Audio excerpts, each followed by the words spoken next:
Good evening. I'll call to order the Arvada City Council meeting for September 19th, 2022. And before we get started, I'm going to adjust the agenda very slightly. This is not a normal night for us here in the city of Arvada.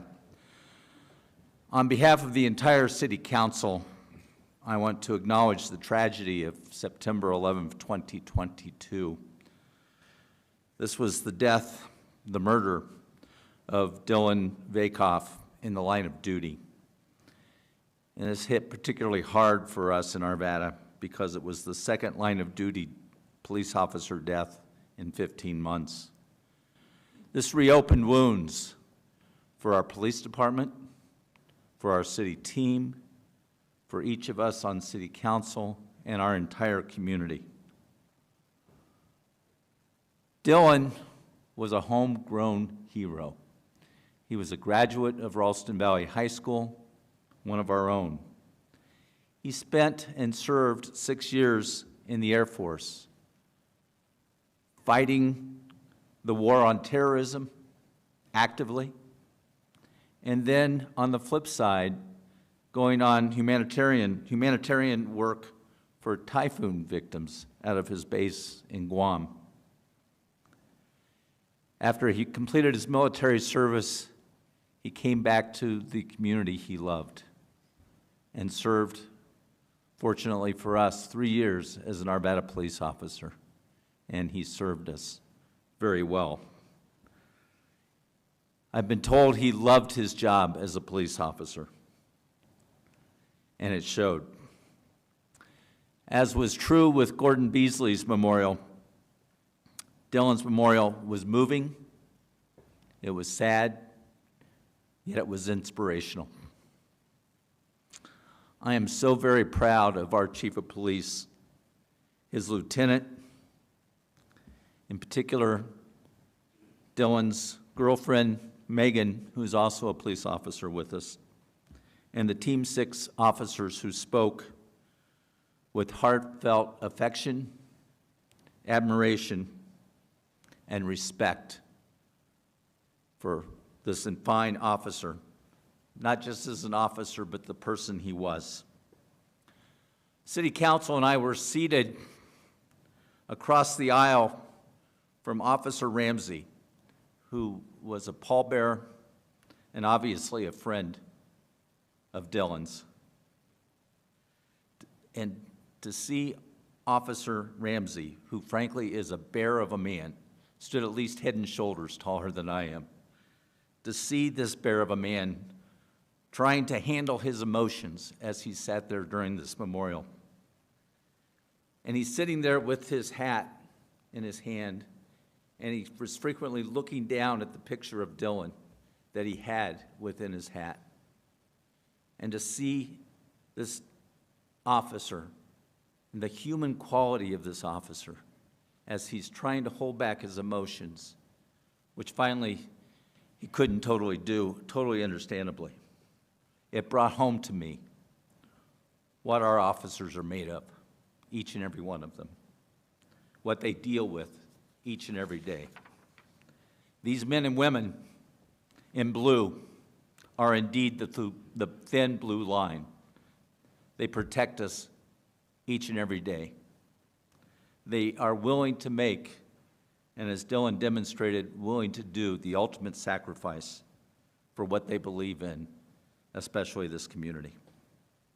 So tonight, we honor the memory of Dylan Vakoff and thank him, his family, and grieve with them for their loss. We grieve with our entire police department and our city team for our loss. And we thank each and every one of our police officers for what they do for us. And with that, will you join me for a moment of silence?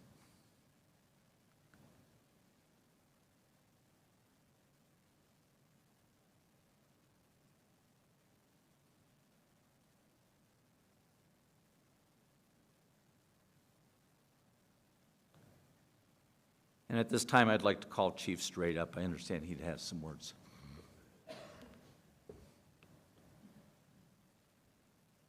Mayor Williams, City Council, I just want to let you know that the police department is appreciative of your steadfast and continued support of the men and women. And I had a chance to talk to several of the officers in the last few days, and what I want to say to you is that they are wholly committed to the safety of this community.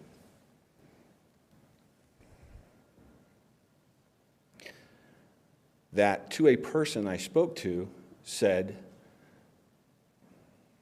they appreciate the opportunity to serve, they understand their charge, and that they will continue to deliver the high-quality police services that is expected of them and is expected by this community. And we want this community to know that we are greatly appreciative of the support that they have provided us, and that while it would be disingenuous if I said we are not troubled at the state level of the rhetoric as it relates to law enforcement, we are grateful that politics does not come into play as it relates to public safety in the city of Arvada. And for that, thank you. Good. Chief, would you like to lead us in the pledge, or do you have any officers that would like to do that? I'll absolutely do that.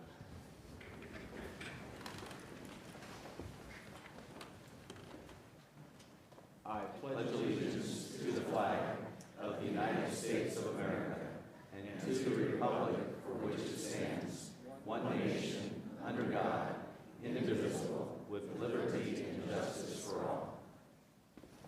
Thank you, Chief.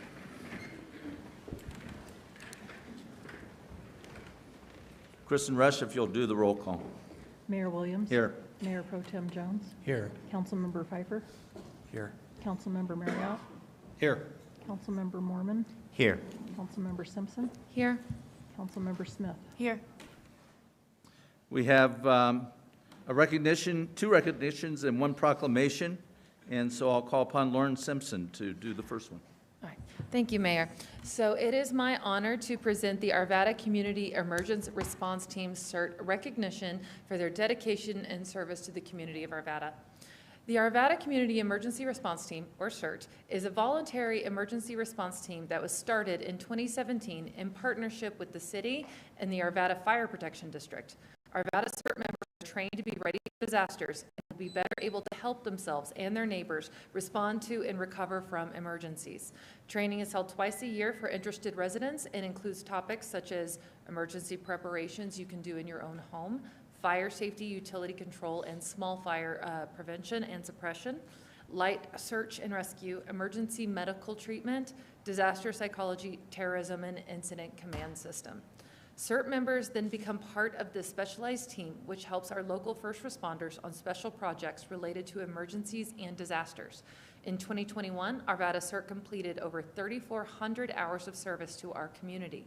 Missions included assisting with the COVID-19 vaccine point of distribution for first responders, for searching for missing persons with the Arvada Police Department, smoke alarm blitzes and canvassing of neighborhoods after structure fires with Arvada Fire. Arvada CERT continued their annual support of community events such as Independence Day fireworks, Car Fest, and Trick or Treat Street, which is my personal favorite. The city of Arvada is a more engaged, prepared, and resilient community with Arvada CERT members as our residents. So in honor of National Preparedness Month, members of Arvada CERT are on hand to accept recognition from the City Council, and we want to thank each and every one of you for your dedication and service to our community. You guys literally save lives. Thank you.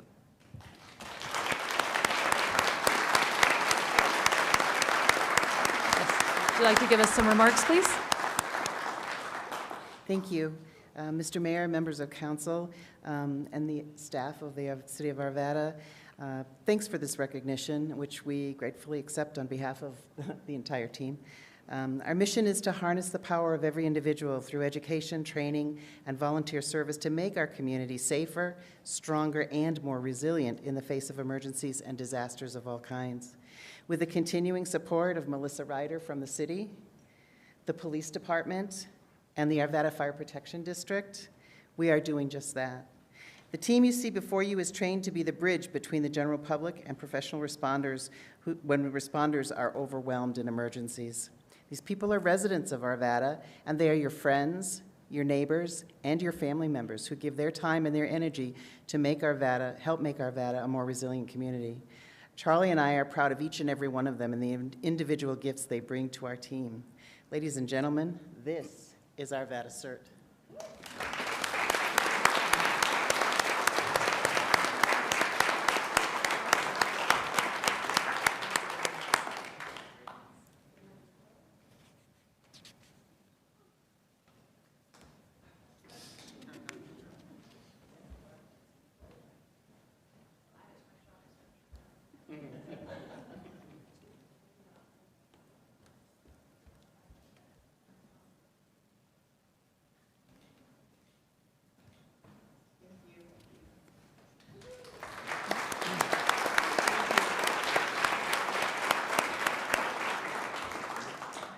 Next, I'll call upon Mayor Pro Tem David Jones. Thank you, Your Honor. I have the distinct and honor and privilege tonight of recognizing 3 Arvada, I'm going to call them hometown heroes or neighborhood heroes. I'm hoping that they're here, but if Lainey could come up to Lainey, Dean, and Andrew, if you'd come up to the podium area so I can speak to you.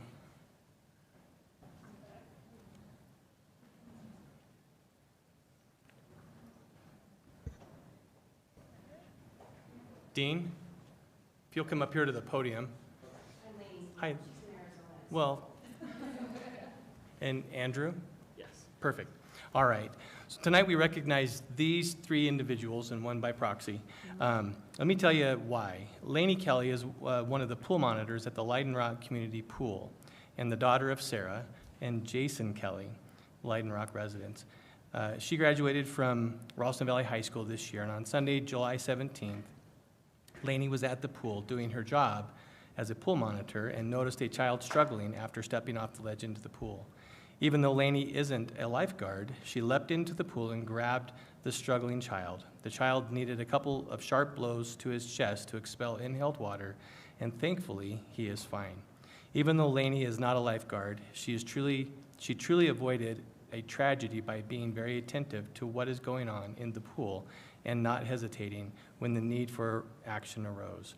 We would like to recognize and thank Lainey for her heroic actions that truly made a difference in someone's life that day. So thank you, Lainey, very much.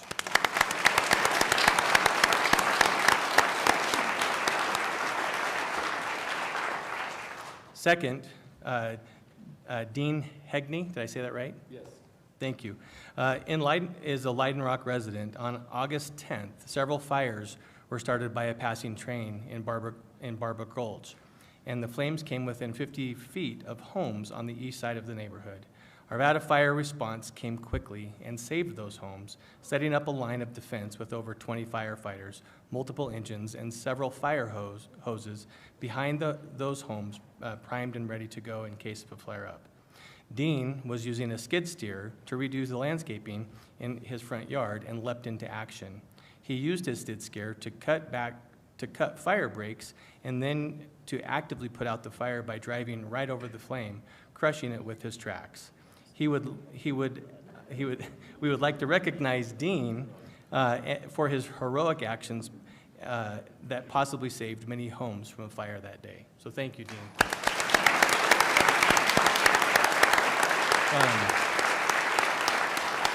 And just to note, I actually live in Leiden Rock as well, and I was there watching, and I couldn't believe I saw this guy, and I'm thinking, he's crazy.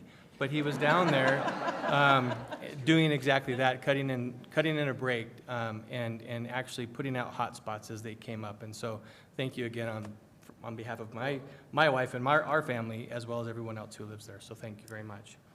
Last, Andrew Rhodes, an adult and a Leiden Rock resident, was at the community pool on August 12th when his wife noticed 2 boys roughhousing.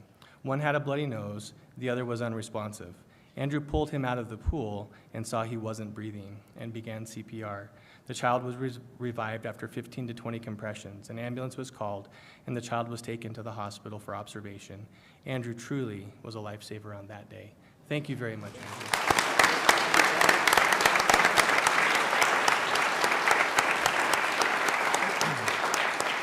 So on behalf of the mayor and the entire city council, I'd like to present each of you with a recognition of your heroic actions for the things that you did to help our community be a safe place. Thank you.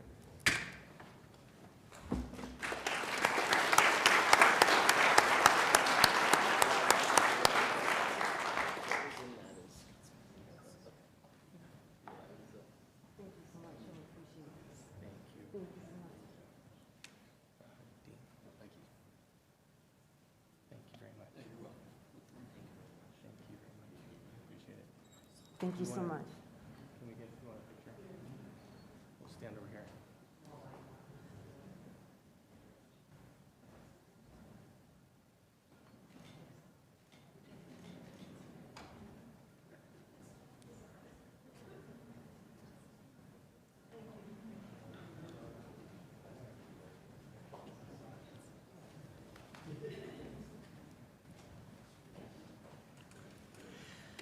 Next, we have a proclamation that Councilmember Randy Mormon will present.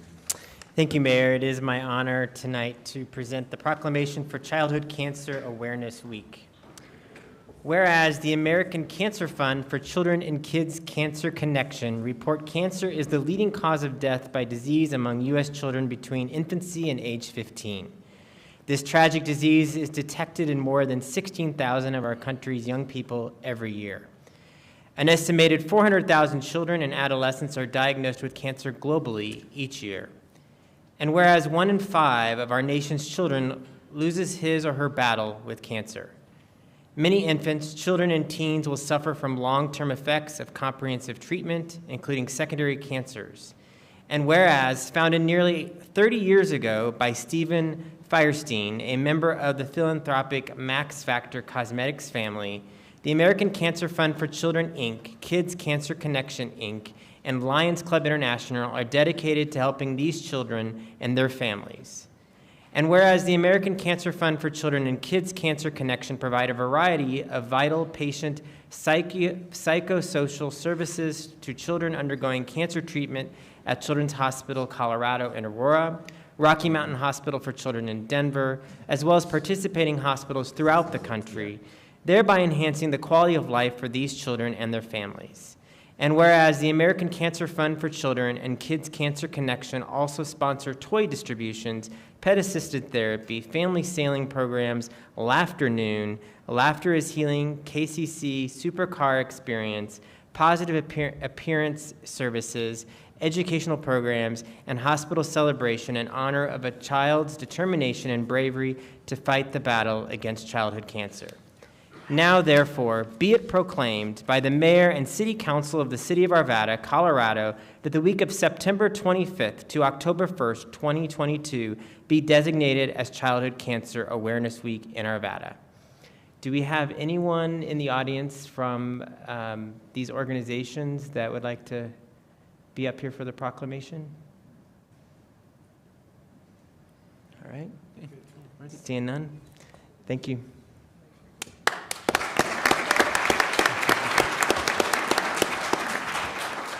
On those type of proclamations, we'll typically mail it to the supporting organizations, so we will do so.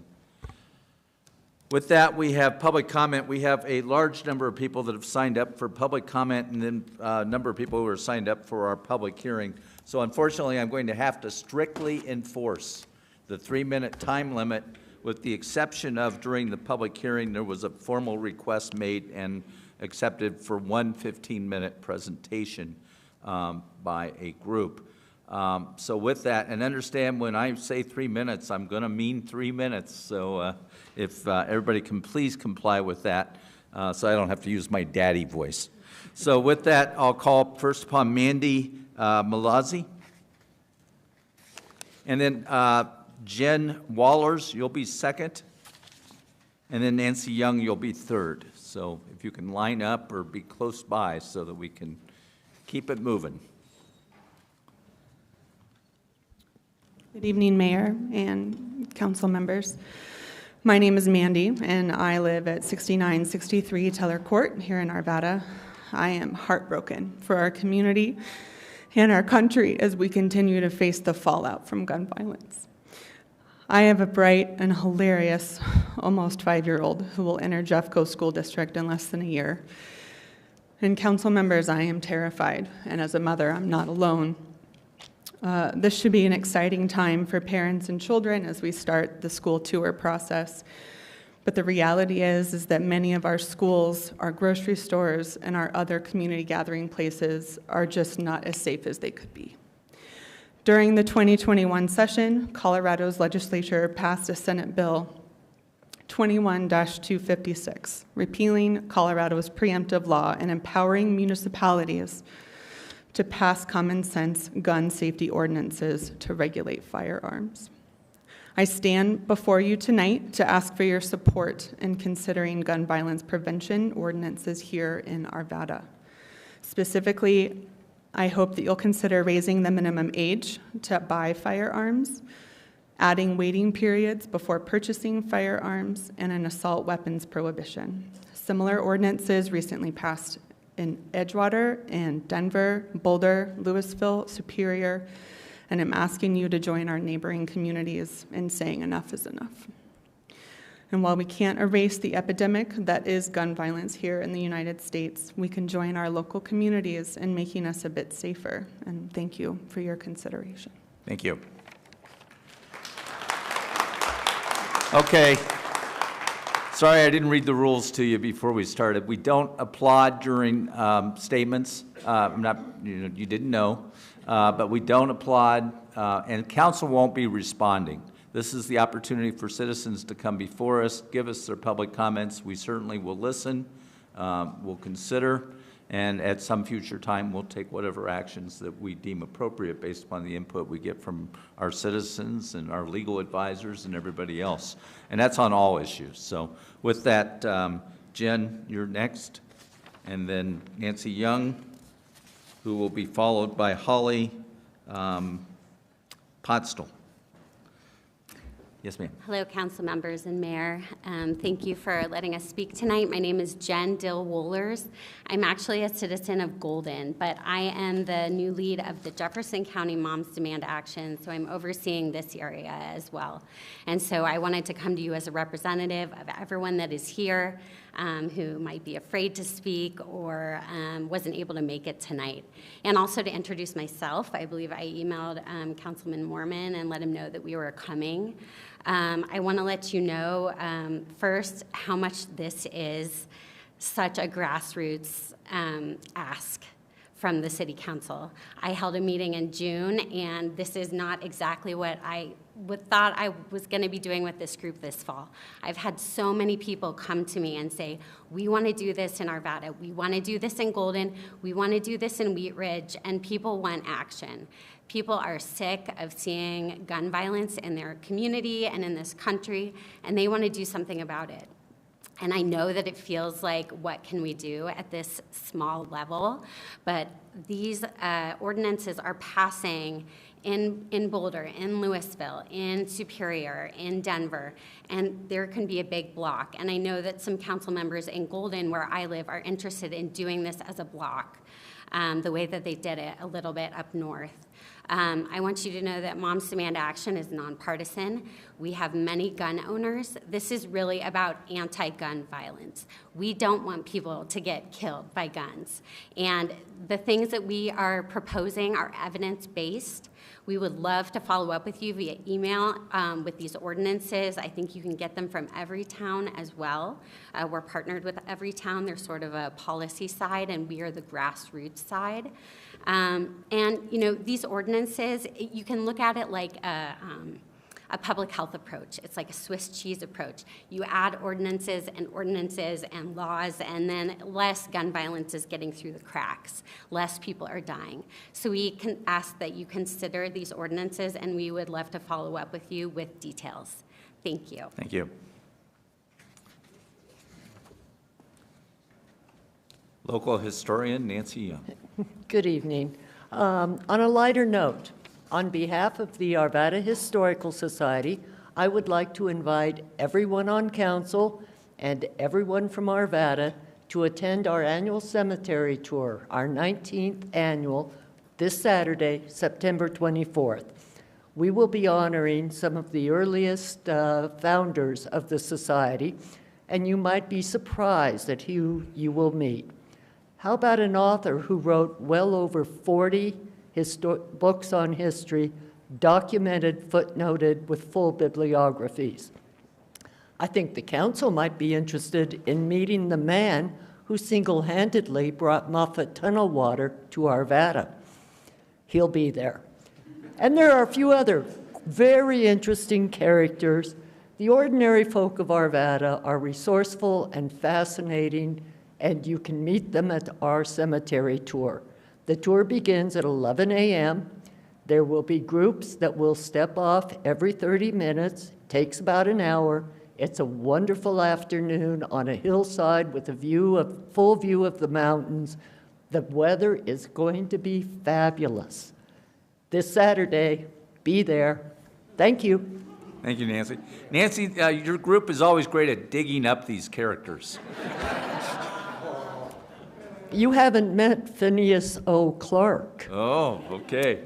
There's a character. Very and good. a scandal. Very good.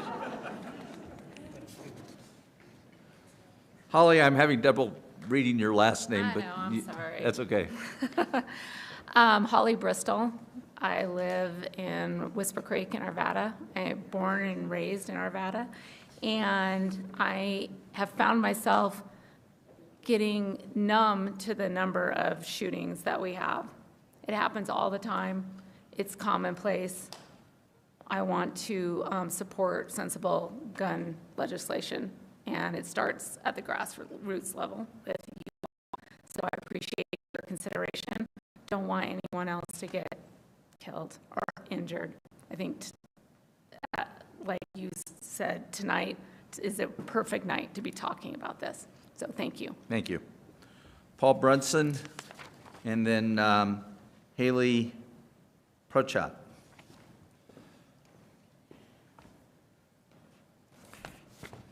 Hello, council members. My name is Paul Brunson, and I live at 8465 Moore Court in Arvada. I also have been devastated by gun violence in our country and here in our community, including the recent shooting of Officer Vakov in Arvada. I personally had someone in my family commit suicide with a gun due to depression in Michigan several years ago. I am here tonight to ask for your support in considering passing a gun violence prevention ordinance with an emphasis on banning assault weapons and firearms with high-capacity magazines of more than 10 rounds to make our city safer. I am not against these weapons in principle, but not carried in public by private citizens, which threatens the public safety.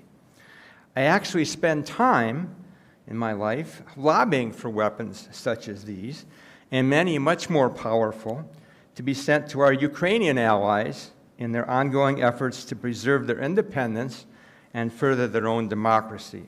That is an appropriate use for these types of weapons. In my opinion, our founding fathers would agree that this rationale would not in any way see passage of an ordinance as an infringement of anyone's liberty. Passage of such an ordinance will be a step in the right direction. As has been mentioned, several other neighboring communities, such as Superior, Boulder, Denver, Edgewater, and Lyons, have already committed to gun violence prevention ordinances. Let's piggyback on their efforts. Thank you for your time. Thank you. And Haley? Hi. It's been a really emotional September, starting with the death of the officer. My daughter's a classmate overdosed on fentanyl. There was a kid who got hit on a scooter in Candelas on Sunday and died. And as a parent, it's just too much. I feel like I'm grasping at straws, and these straws are our children's lives. I have a 12 and a 14-year-old, and my anxiety and fear around gun violence, mass shootings has gone up since she started high school. I'm afraid of school shootings, mass shootings. I'm afraid my kid is gonna come across an unstored gun at somebody's house. And anyway, it's just too much. There are 400 million guns in this country. And it's the leading cause, gun violence is the leading cause of death in kids and in teens. And we have to do something. So my question to you and to everybody in this room is, are you doing everything you can to protect our kids? And I just want to urge us all, that's why I'm here tonight, and that's why I'm speaking to you, and I think you know what you can do, and I want you guys to do something. Inaction is no longer acceptable to any of us parents. It's too much.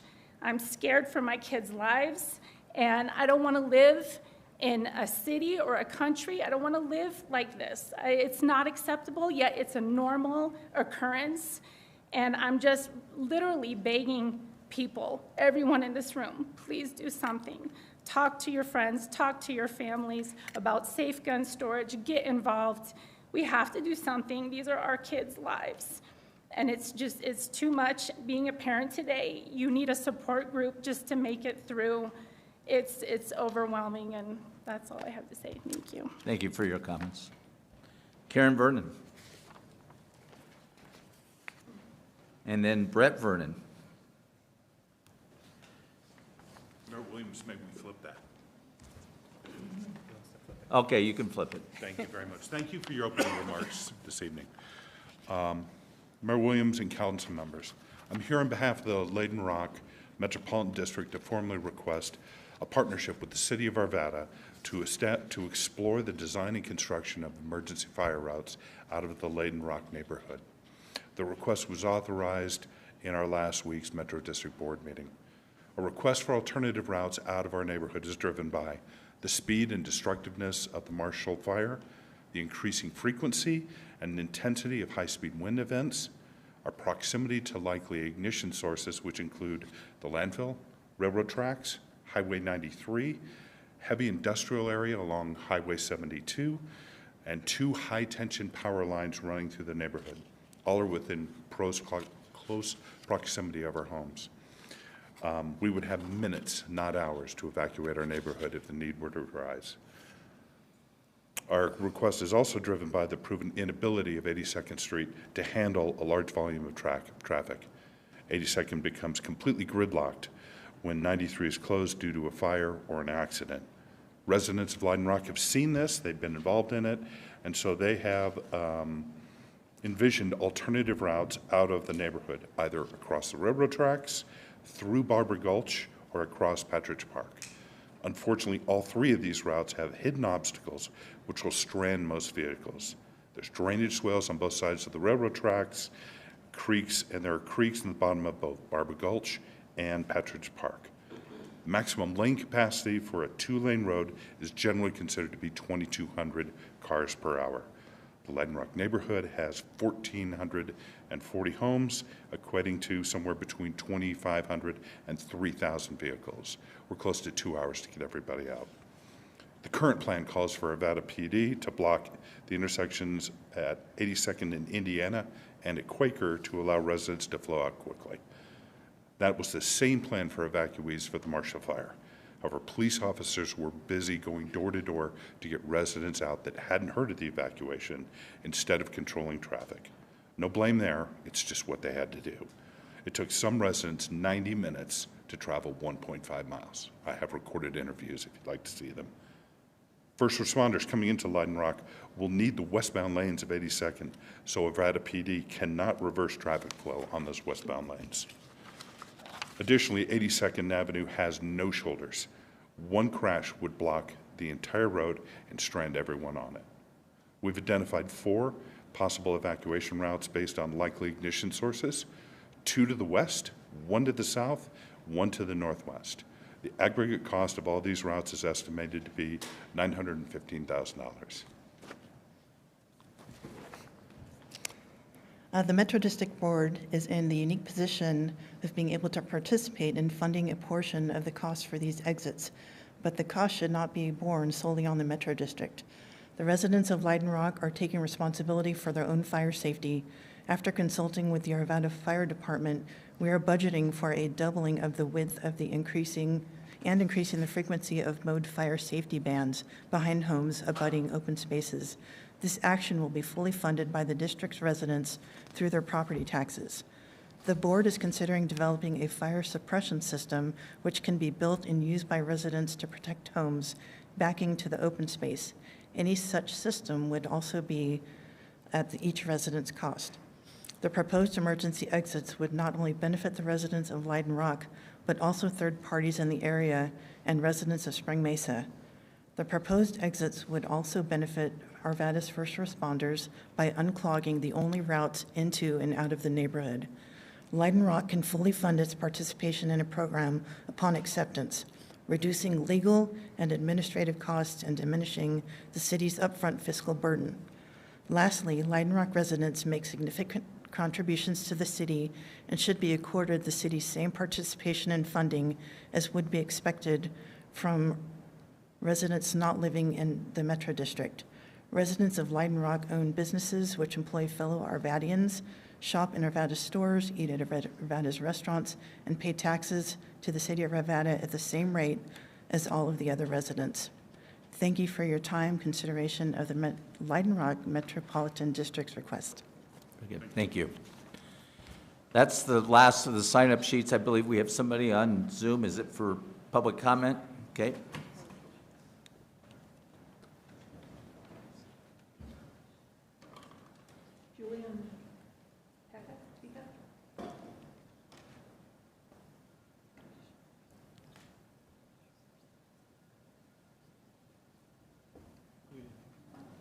You're muted right now, sir.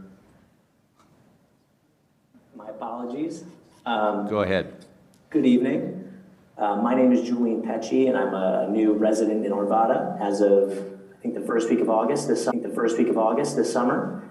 I've noticed, I live across the street from Tennyson Knowles Park, and I've noticed over the couple months that I've been here, many families and groups of people enjoying barbecues and birthday parties and other festivities in the park, and it's absolutely delightful. Unfortunately, there have also been some other folks who have enjoyed after-hours activities in the park, one of which resulted in a shooting on the sidewalk in front of my home. I have a couple bullet holes in my house. I have several neighbors with holes in theirs as well, adjacent, children's bedrooms. And it's been pretty jarring for us, I'd say. And in the same vein as all the folks who've shown out today and demanded, sensible gun legislation, I'd like to echo that. However, I'd also like to request, hopefully, a minimum level of action in that maybe providing lighting sources or something on the line of the park, anything to make the park, I guess, less inviting for the unsavory folks who have taken up to my neighborhood for hangouts. I think it's incredibly important, and I think it's unreasonable to expect that the police department station at my park 24/7. It's not possible. Everybody deserves equal protections and attention from our police department. So all I'm truly asking, council, is that you guys look into providing lighting sources in Tennyson Knowles Park. And that's all I have. Thank you. Thank you, sir. Is there anybody who did not sign up for just general public comment that wishes to address City Council? Yes, sir. If you'll give us your name and address, please. Thank you for allowing me to speak. My name is Doug Razik. I'm at 17176 West 74th Place. Hearing the gun control proponents speak, I just had to get up and say a few things. Safety in the city does not depend on restricting the good people, and that's what any action you would take would do. You have to know that you would face a lawsuit against anything you try to do as a violation of the Second Amendment, and I would help fund that lawsuit, honestly. The biggest thing you could do is expand the police force. Make sure you do not give in to the people who say, let's allow homeless to camp in our parks, because as that last caller said, the unsavory people are going to give us problems. And so do not enact anything against the law-abiding people. And the best thing you could do actually is pass an ordinance saying everyone in the city has to own a gun, so that any criminal who comes here knows that the people in their houses can shoot back. Because the good people facing evil cannot disarm to defeat evil. It's that simple. Thank you. Thank you, sir. Okay, with that, we'll move on with our meeting. I'll close the initial public comment portion. Because we did not meet last week out of respect for Dylan Vakoff, our consent agenda is a little longer tonight, so please allow me to go ahead and present that. The first item on the consent agenda is a resolution approving an agreement by and between the City of Arvada and the Arvada Lodging Associates for the grant of a revocable encroachment license to accommodate the hotel patio to extend within public right-of-way at the intersection of West 56th Place and Vance. Second one is a resolution authorizing a 6-month extension of 2 leases by and between the City of Arvada and the United States Postal Service for the lease of the building at 5885 Allison Street and for the lease of the parking lot at 5886 Ammon Street. I bet many people didn't know that we now own that post office.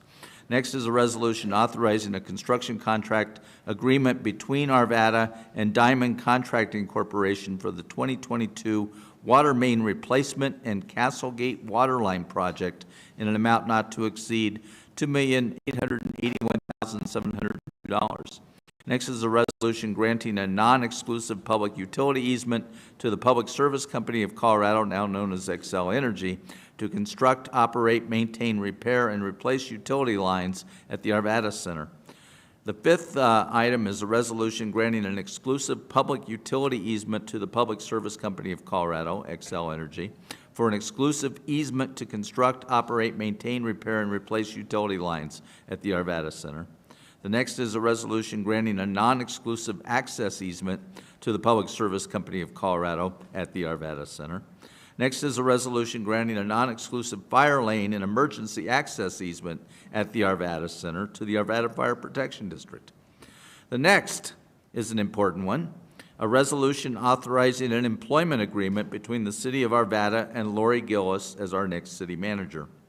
Our ninth resolution is expressing the intent of the city to be reimbursed for certain expenses relating to the construction of certain water improvements. Our 10th item on the consent agenda is a resolution expressing the intent of the city to be reimbursed for certain expenses relating to the construction of certain wastewater improvements. And the 11th and final item on the consent agenda is a resolution accepting an annexation petition concerning Union Estates property, generally located at 12016 West 82nd Avenue, finding that said petition substantially complies with Colorado Revised Statute 3112-1071, and setting a public hearing for November 7th, 2022 at 6:15 p.m. for City Council to determine whether the area meets the requirements of Colorado Revised Statute 3112-104 and 105 and is considered eligible for annexation. Mr. Marriott.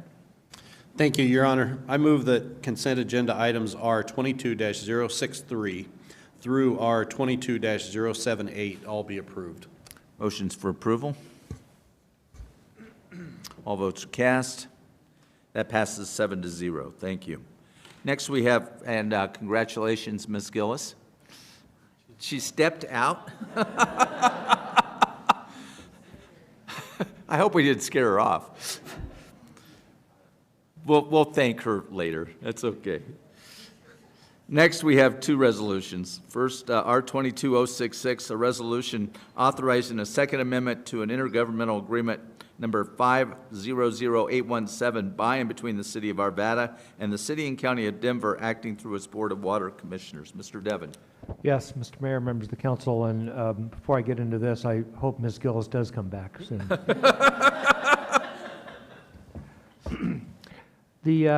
This proposed second amendment clarifies how the interest revenue is accrued since 2013 and how it will be divided up. The city and Denver Water agreed to split the revenue 50-50 and that any future interest earnings in the escrow account be dispersed according to the procedures in the financing agreement that was presented to the Denver Water Board of Directors on August 24th and was thereby approved. This agreement will essentially allow both organizations to put the interest revenue towards the Gross Reservoir expansion project. So we are asking your approval of the resolution. We're recommending that tonight. Okay, if City Council has any questions or wishes to take action, Mr. Marriott? Thank you, Your Honor. I'll start by moving that R22-066, a resolution authorizing a second agreement to an intergovernmental agreement, number 500817, by and between the City of Arvada and the City and County of Denver, acting through its Board of Water Commissioners, be approved. Motions for approval. All votes are cast. That passes 7-0. Thank you. Our second resolution tonight is R22-076, a resolution authorizing an intergovernmental agreement by and between the City of Arvada and the Colorado Division of Homeland Security and Emergency Management for Hazard Mitigation Grant Program, HMGP, funding in the amount of $180,000. Mr. Devon. Yes, Mr. Mayor, members of the council, this agreement will allow us to enter into a funding agreement with the Colorado Division of Homeland Security and Emergency Management to accept Federal Emergency Management Agency hazard mitigation funds in the amount of $180,000, which will provide funding for eligible mitigation measures that reduce disaster losses. This agreement supports our efforts to create community resilience and sustainability programs and will help us to update water, sewer, stormwater master plans and develop an implementation to address all findings. And as a result of the hard work of our team, we are eligible for this grant and we're able to receive it, and we're recommending approval tonight. Open it up for City Council questions or action. Let's not all jump into it quickly. Mr. Marriott. Thank you, Your Honor. I'll move that R22-076, a resolution authorizing an intergovernmental agreement by and between the City of Arvada and the Colorado Division of Homeland Security and Emergency Management for Hazard Mitigation Grant Program, HMGP, funding in the amount of $180,000 be approved. Motions for approval.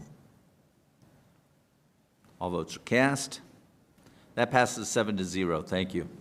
Ms. Gillis, while you were out, we unanimously approved your contract to be our next city manager, and I want to take a moment to thank you for being part of that, and we are thrilled that you will do an excellent job, and we're also equally thrilled that you are the first female city manager in the history of Arvada, and we think that's terrific. Thank you.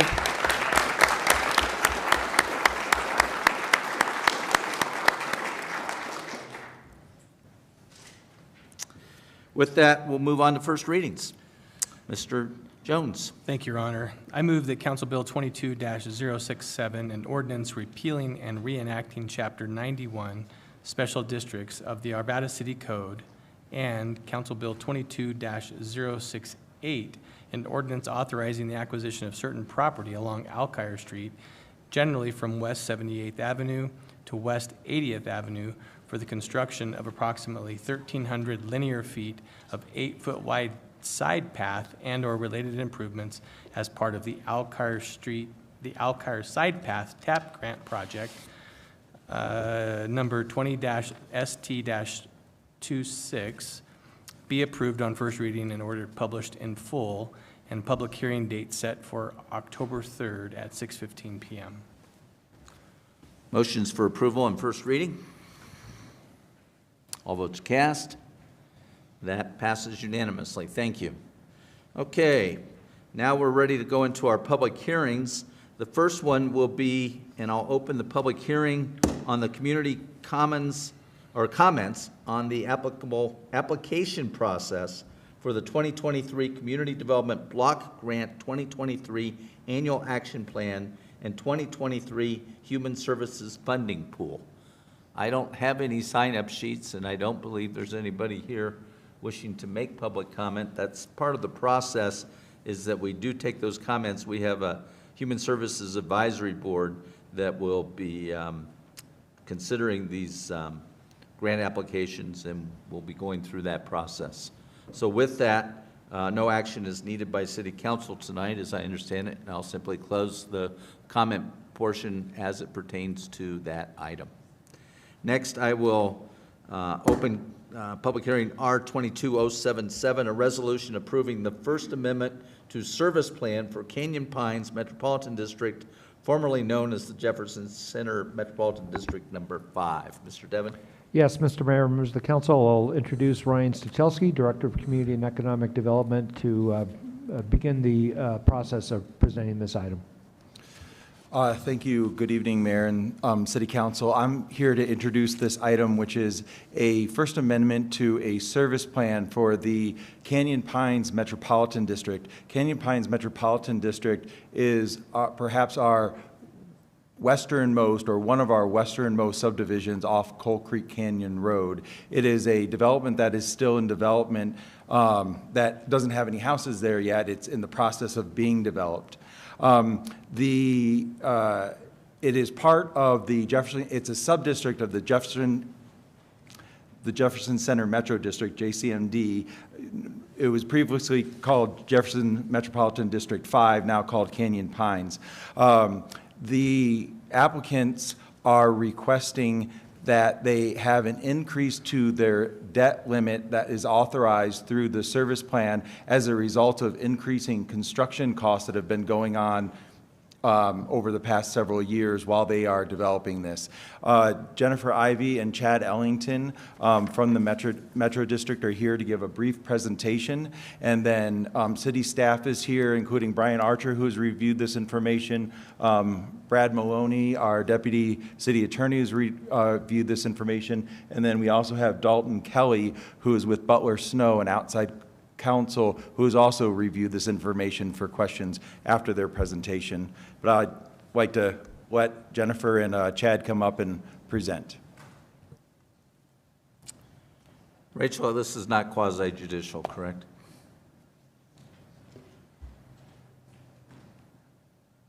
Trick question to the lawyer. I'm phoning my team member here in the back. Brad or Dalton. It's legislative. That's what I thought. Very good. I don't have to swear you in. Go ahead. Good evening, Mayor, Mayor Pro Tem, City Council members, and staff. Thank you for having us this evening. Pretty simple, straightforward request. There's, as many of you have heard, there's a lot of inflation in this environment that we live in today. So we're just asking for a technical amendment to our service plan to be able to finish up the project and the public infrastructure that the Metro District was meant to build. So I'll briefly just show you this map here. As Mr. Stachelski mentioned, this is definitely your farthest northwest boundary of the city. It is west of Highway 93 and north of Highway 72, Coal Creek Canyon. We have been at development for about a year now and putting all the public infrastructure in. A little history, this service plan was originally approved back in 2004 as the Jefferson Center Metro Districts. This Metro District was originally called number 5 and has now been changed to Canyon Pines. The public improvements for Jefferson Center were estimated to be $400 million. It was anticipated that $5 million of that would be adequate to serve the public improvements for this district. We're going to spend nearly $40 million in 2022 dollars. 18 years later. The debt limit that was given to Jefferson Center Metro Districts back then was $450 million, of which $9 million was allocated to Canyon Pines. The special improvement district that we formed and issued debt for last year is a tax lien mechanism that's repaid by the developer and or the home builder. It cannot be passed on to the future residents. And the debt mill levy cap that was approved back in 2004 was 50 mils, adjusted to 55.7 mils in today's mill levy Gallagher adjustment. The public improvements costs have increased to an estimated $41 million. The construction market has seen huge increases, especially this year, in asphalt, paving costs, water pipe, concrete materials. Part of what we did, and as you've probably seen in the staff report, is we changed the city's water system that will serve this subdivision from a tank system that would have stored water for potable use, and we've changed it to a series of pumps, upgrades in the pump system for our Arvada system that will deliver way better fire flow, way better water to these future residents in this neighborhood. The original estimate for the pump station alone was $3 million a year ago, and the cost of the city's contract ended up at $6.4 million, so almost doubled. The district's total costs have increased 65% since early last year, and the current service plan debt limitations are just not adequate to cover the increase in costs. So what we are proposing, and Ryan touched on a lot of this, is that we would update the 20-year-old service plan for current costs and policy considerations. We're adding transparency for future residents as required by recent statutory updates that include annual reports, a website, transparency notices, and disclosure, further disclosure to purchasers in the community. We will insert additional limitations on taxes and fees. This, it requires a certification of an external financial advisor prior to imposing fees. We are proposing to cap the operations and maintenance mill levy at 20 mills maximum. Today it is uncapped. And we are proposing that the imposition term for debt is 40 years.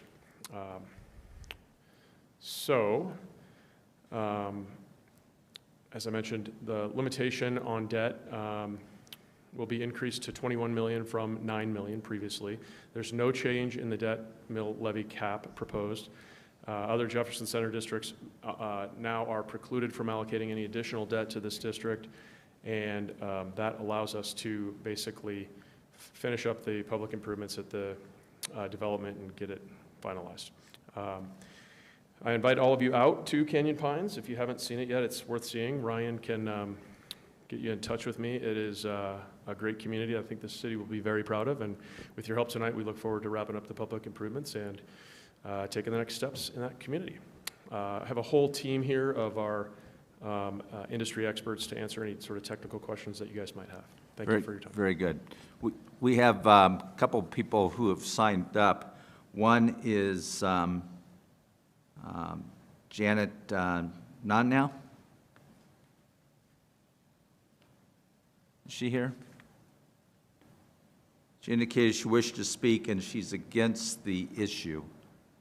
Do not see her coming forward.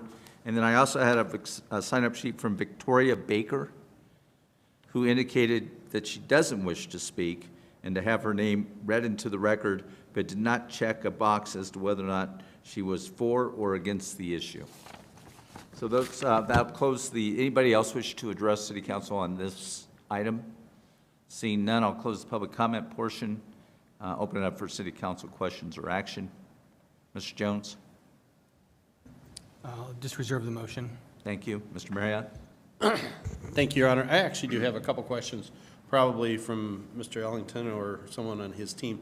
The question I have is, you know, the original plan here, the public improvements were much less costly than they are now. Why don't you come up to the podium so you can answer this? And so now the public improvements are much more costly. You're asking for an increase in the debt limit to be able to pay for that. Are you at a point in these public improvements where you're kind of there now, or is it possible that you'll be coming to us in the future with more increased cost to your public improvements and more necessity to ask for debt? Yeah, great question. So the reality is that 18 years after the service plan was formed, we now have a very good idea of what the costs are going to be. This will be the last request. This will fully utilize the debt service mill levy cap that was originally put there.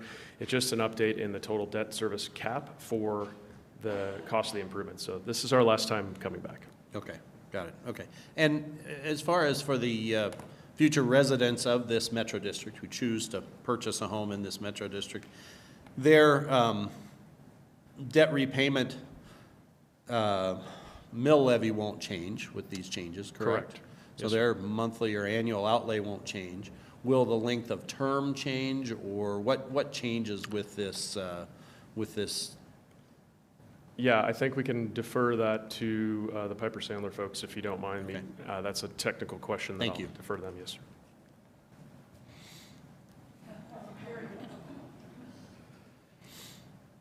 Thank you, Mayor and Council. Sam Sharp with Piper Sandler. We are the investment banker retained by the Metro District. We did the underwriting of the bonds last year and are working on this transaction as well. So the service plan amendment actually provides a hard limit on how long the debt will be outstanding at 40 years, so that the mill levy for debt service cannot go beyond that. That does not exist today, so that will be a change. The duration of how long the mill levy is outstanding to pay that bond back will depend in part on how high the assessed value goes. If the full growth happens as expected, those bonds will be paid off in 30 years. If it goes slower than expected, it could be longer, but never longer than 40 years. For those of you that live in more mature metro districts, we often see the districts, as they are taken over by homeowners, work on refinancing and lowering their debt service mill levy.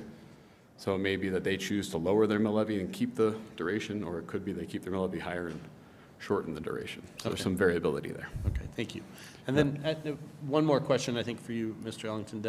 The last question I would have is, one of the things we've heard about metro districts over the more recent years is that when they're formed or in the position your metro district's in, the development team sits on the Metro District Board because you're the only property owners there, and that over time, as properties change hands to individual owners, they have the ability to be on that Metro District Board.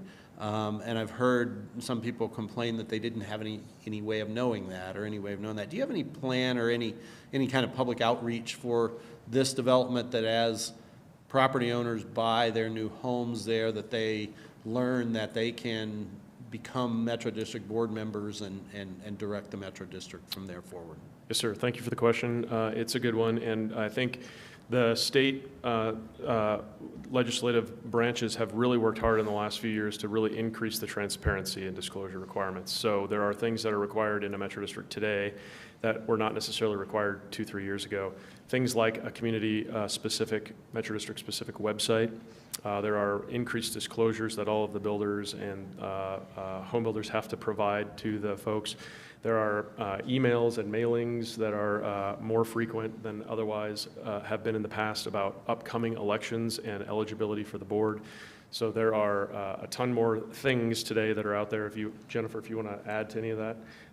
But that is absolutely, the developer plays its role up front. It's always our goal to get some early homeowners on the board, start getting involved with the process, understand how the district works with the team of professionals that are here to check the boxes on all the statutory requirements. And so I think a lot of developers do a really good job of getting that word out. Okay, thank you. I appreciate that. Mr. Pfeiffer? So you said 41 million is what you need for total debt, and your half was through the special or improvement district. Did I understand that correctly? I'm sorry. You originally said $41 million in infrastructure build. 21 million of it is in your mill levy that you're hopefully going to get repaid from, right? So the delta's coming from, you said, the developers and... So yes, there are three components that exist. The first is the special improvement district that issued debt last year. That's roughly $20 million. There is $9 million that was issued in general obligation debt last year up to the current limit. And then there will be approximately 12 million more that will be issued should this be approved to get us very close to the total. It really maximizes out the mill levy that's there for this district, and any shortcomings, shortfall after that would have to be borne by the developer. So you have, so you're really just asking for 12 million. You already pulled the 9 million? Yes, sir. JCMD? The first 9 was issued last year. Okay. And then you'll start some payments on it right away, right? Yeah, those property taxes are against the property today. Yeah, so they're paying. And then in your disclosures, would you add that there would be no operational loans given to the district? Operational loans. Is that an item of the... No, districts do it. I don't want any operational loans in your district. So you cannot loan yourself for operational issues, like renting a pool, like renting a clubhouse before you have residents. So would you put that restriction in your request here? I would have to defer to Jennifer Ivey on that question. Jennifer Ivey with Ice Nuggle Seaver Pogue. If I'm understanding your question, you're referring to advances for operations costs. Frankly, that's already been in place and has been since 2004. Otherwise, the district wouldn't have been able to operate for the past years. And so what's being paid out of the operations then? What are you paying for that? So the assessed valuation currently is quite de minimis on the property. So the developer has to fund the delta for what it actually costs to run the district as compared to what's coming in for the O&M mill levy right now. And so how is that? So you're placing that on future residents to pay that back? So the district has a an annual appropriation agreement with the developer. So the developer advances funds as necessary for the operations costs that can't be funded through the mill levy that exists. At what interest rate? I would have to pull it up to tell you. I believe, I'm going to guess 8%, but that's off the top of my head without it in front of me. And that is to be funded, one, it's considered on an annual basis by the board in place at that time, and it's funded after any other expenses are funded. So the existing operations of the district, the existing maintenance cost, capital reserves, after all of those things, that's when that would be potentially paid off if a future board was so inclined. I believe, I just inherited this district in the last year or so, but I believe that there's also a term on that. I could double check if you want me to go back to my computer. I believe there's a term so that it runs off after a period of 30 or 40 years and no longer has to be repaid. Yeah, I'd like to know that information because that's hurt other metro districts. Yeah, I'm because happy that to compounds like pull it that, up. it becomes very expensive on the metro district. You know, I don't know how much you're pulling and how much that is, but I'm very interested in that. Yeah, I'm happy to pull up the agreement on my computer. While she's doing that, I would just add that today, there is no cap on operations mill levies in this service plan. This amendment proposes to cap that at 20 mills, which is a very big protection for the risk that you're responding or questioning. And so I think that the homeowners at some point take this district over, they decide what they want to spend money on operationally, and the 20 mil cap is all that the operations can do if this amendment is approved. Today, there is no cap on the operations mill levy, so it could be as much as it needed to be to repay whatever operation costs there are. Yeah, I just want to make sure there's some certainty around this advancement, or whatever you want to call it, a loan of 8%, you know, on a loan of I don't know how much. It also depends on what the district, each specific metro district does operationally. In this community, we are forming an HOA that's going to do all of the maintenance, landscaping, upkeep of the community, all of that. We don't have a community center, we don't have a pool, we don't have expensive operational type costs that the developer is putting in up front or anything like that. There are 90 lots and some trails and open space. What the district does have to do contractually or development agreement wise with the city is there are certain portions of the sewer that are low pressure sewer that the city does not take and that the district will have to maintain into perpetuity. It's in the public right-of-way, but it's one of the items that the city did not want to take maintenance responsibility for, so that's in the 20 mils max.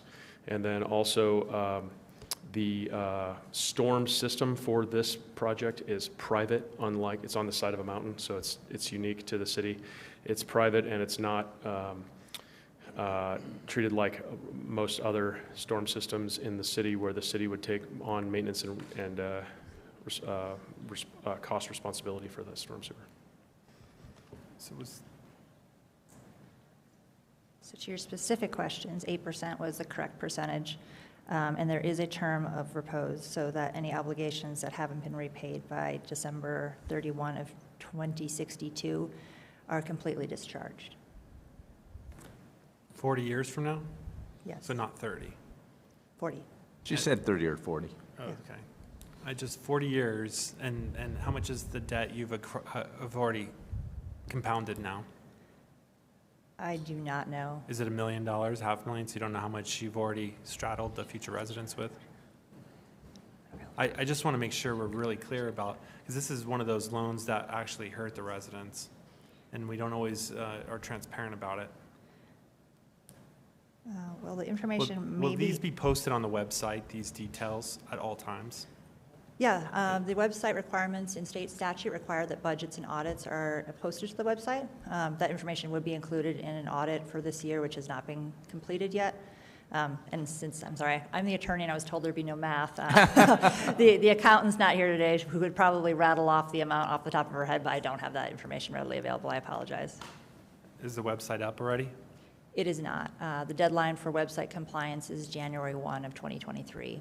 That's currently under construction. Okay. So, I mean, so you're going to continue compounding the debt for operations. And did you do any math to figure, sorry, math question, but did you figure out any math for 20 mils will cover this compounding debt that you would one day want to get repaid on top of maintenance of the sewer pressure system and then all the other obligations that are put onto the Metro District? I was trying to look to see if I could find that in any of your charts, and I couldn't really find that. But I'm assuming by putting that cap, those are covered. So 10 years from now or 20 years from now, we're not going to have the Metro District come to us and say, oh crap, they didn't calculate that right, and we can't pay anything. We're sorry, we're collapsing. So just one brief clarification. It's actually not considered to be a debt of the district because it is an annual appropriation obligation. I just wanted to clarify that. Well, the person loaning the money is thinking it's debt. I'm just saying, I've seen this type of operational loan come out, and the person wants to get repaid. I will let the person who's advancing the funds speak to that. Yeah. Yeah, thank you. We've done a couple of developer advances to cover. There are no taxpayers in the district other than the property owner, which is the development group, and there won't be any real property taxes paid until there's a home that has a real assessed valuation on it. So you're right. The capital improvements for any Metro District that's formed are one thing, and the operational costs that the developer has to advance for years until there are adequate homes to start paying property taxes is also a real deal. Sam showed me just this forecast at the projected build out that the underwriters and the team of experts build that show 11.1 mils for operations being the target mill levy that's assessed for operations, and 6 years from now it generates $300,000 worth of revenue annually. And so that's probably going to all go to operations. The developer is kind of behind that, if you will, in terms of being repaid. And then when homeowners take that over, they get that decision on what they want to spend their operational mill levy on. So I can also tell you, Councilman Pfeiffer, that we have not advanced millions of dollars. We have only advanced the costs for legal accounting and the like to have the district do what it's supposed to do, build public infrastructure and get the lots finished. So there, and again, there is no pool, there is no huge developer advance for operation. Yeah, or just making sure we're associating the right fees to there, because there's some things that what's getting me on this is, I'll just use that JCMD used filing 4 and paid for operating of 2 clubhouses before they were residents. And I need some assurance that you're not going to straddle debt onto future residents on a marketing scheme that they wanted to do to sell their houses. So I just need to close that gap, and I don't see where I have some assurance within your plan that ensures that you're not going to do it. You say you're not going to build pools, so there's one. We're not going to build a clubhouse. We're not going to build a pool. The public amenities are native open spaces on the side of the mountain that will contain trails. So the trails there is no lot to build a clubhouse on, if that helps. There's no... And will the trails be maintained by the Metro District? Yes, and sir. Transferred to the city eventually, or no? It is, the open space in this property is owned by the Metropolitan District, so it would be owned and maintained by the district. Okay. And there could be some overlap of that with the HOA, so the HOA can also help with the operational costs of maintaining the trails. So there'll be an HOA fee on top of the 70 mils? That's correct. Do we know what that fee will be? I don't think it's been established yet. It's really something we like to get early homeowner involvement in and say this is the level of activities that the community wants and functions that they want the HOA to do. As a developer, we really form the HOA, try to turn that over to the homeowners for them to manage, and leave that slate pretty blank. The only thing that's obligated to be paid through the HOA today that the developer has done is a high-speed internet bulk services package that was negotiated with CenturyLink. So each home gets high-speed fiber to the home for $41 a month for the next 10 years. The contract's fixed. That was, it's a good deal. That was a requirement of putting the infrastructure into the ground, the fiber optics into the ground with CenturyLink and Lumen, to have that bulk services agreement. So everyone has to pay that fee, and they will probably use that service because it's really good, especially for semi-rural areas where the internet speed's not that great. Aside from that $41 or $42, it's really going to be up to the homeowners on what they want that HOA fee to cover. And I think it could be things like programmed activities for the community. It could be enhanced trail maintenance. It could be a lot of things, but it's really up to the HOA. And these are high-end homes, I'm assuming, right? Yes, sir. Okay. All right, that's all the questions I have right now. Thank you. Thanks. Good. Mr. Jones? Thank you. I'll make that motion. I move that R22-077, a resolution approving the First Amendment to the service plan for Canyon Pines Metropolitan District, formerly known as Jefferson Center Metropolitan District Number 5, be approved. Motions for approval? All votes are cast. That passes 7-0. Thank you. Good luck with getting this completed. This has been a project that's been on the books for Arvada for way before 2004, and it is beautiful property up there, and it is going to be very high-end homes. These are not your garden variety, you know, Candelas homes, which we never thought were garden variety by any stretch of the imagination, but these are going to even be a step above those, I think, in terms of these. Well, I think it's definitely a couple steps over the Westwoods area too. Yeah, would you say? exactly, yeah. I mean, if Yeah, we're gonna keep I'm down there in throwing the neighborhoods slums. into the gutter, let's Yeah. try to avoid that. Yeah. Very good. Congratulations. Why don't we take a stretch break?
I'll get the Sergeant of Arms to bring Miss Smith back into the room. Oh, she's back. She's back.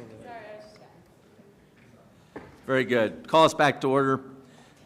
First of all, as we start this public hearing, again, I'll renew my indication that we don't appreciate applause or booing.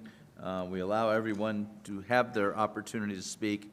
And in particular with this presentation tonight, we had a discussion with the Ralston Valley Coalition in terms of them asking for 15 minutes to do an organized presentation. And they represented to us that if they did that, they wouldn't have a lot of people speak. And they did that. They honored their representation to us. I have a total of 4 people that wish to speak and a number of names that have given us sheets indicating that they don't wish to speak but support the position of the Ralston Valley Coalition.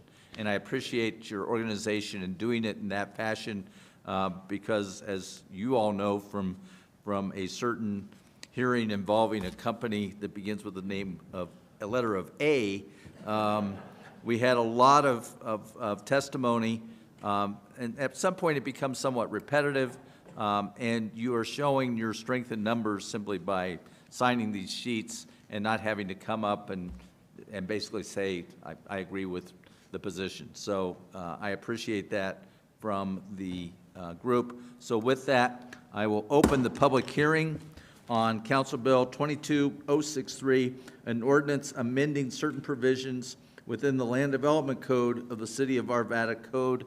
And with that, do I go to you, Rachel? Are you starting it off, or to Mr. Devon? Actually, Mr. Mayor, members of the council, Ryan Sichelski will introduce this item. Very good. So good evening, Mayor and City Council. Thanks for this public hearing tonight. So this is an amendment or proposed amendments to the Land Development Code. The part that I wanted to introduce is, as you are all well aware, we rewrote the Land Development Code that was approved by Council in May of 2020. Whenever you rewrite a document that's 450 pages long, you learn something along the way. And so it was always anticipated that we would revisit the Land Development Code and learn along the way and know that we wanted to make some amendments. We had largely done that through an effort earlier this year where we had several cleanup items that you all approved. But also part of that discussion, there were things that came to light in terms of clarity, in terms of making sure that we were defining things appropriately, that we were apples to apples in our communication. And those are all items that you all brought up during our Land Development Code amendment conversation when this first started about a year ago. So the amendments that we're talking about tonight were really council-driven, and we're happy to go through them and talk about all of them, but I just wanted to remind council that these are the ones that you asked us to bring forward, and we're happy to support you in that way. So at this time, I'll invite Rob Smetana to come and give a brief PowerPoint presentation over the amendments we're talking about.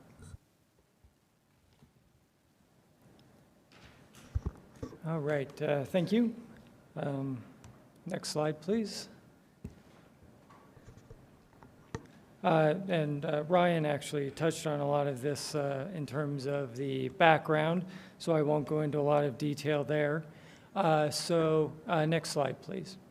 I'll just run through quickly the 7 items that we have to discuss this evening and the recommendations that we've put in place.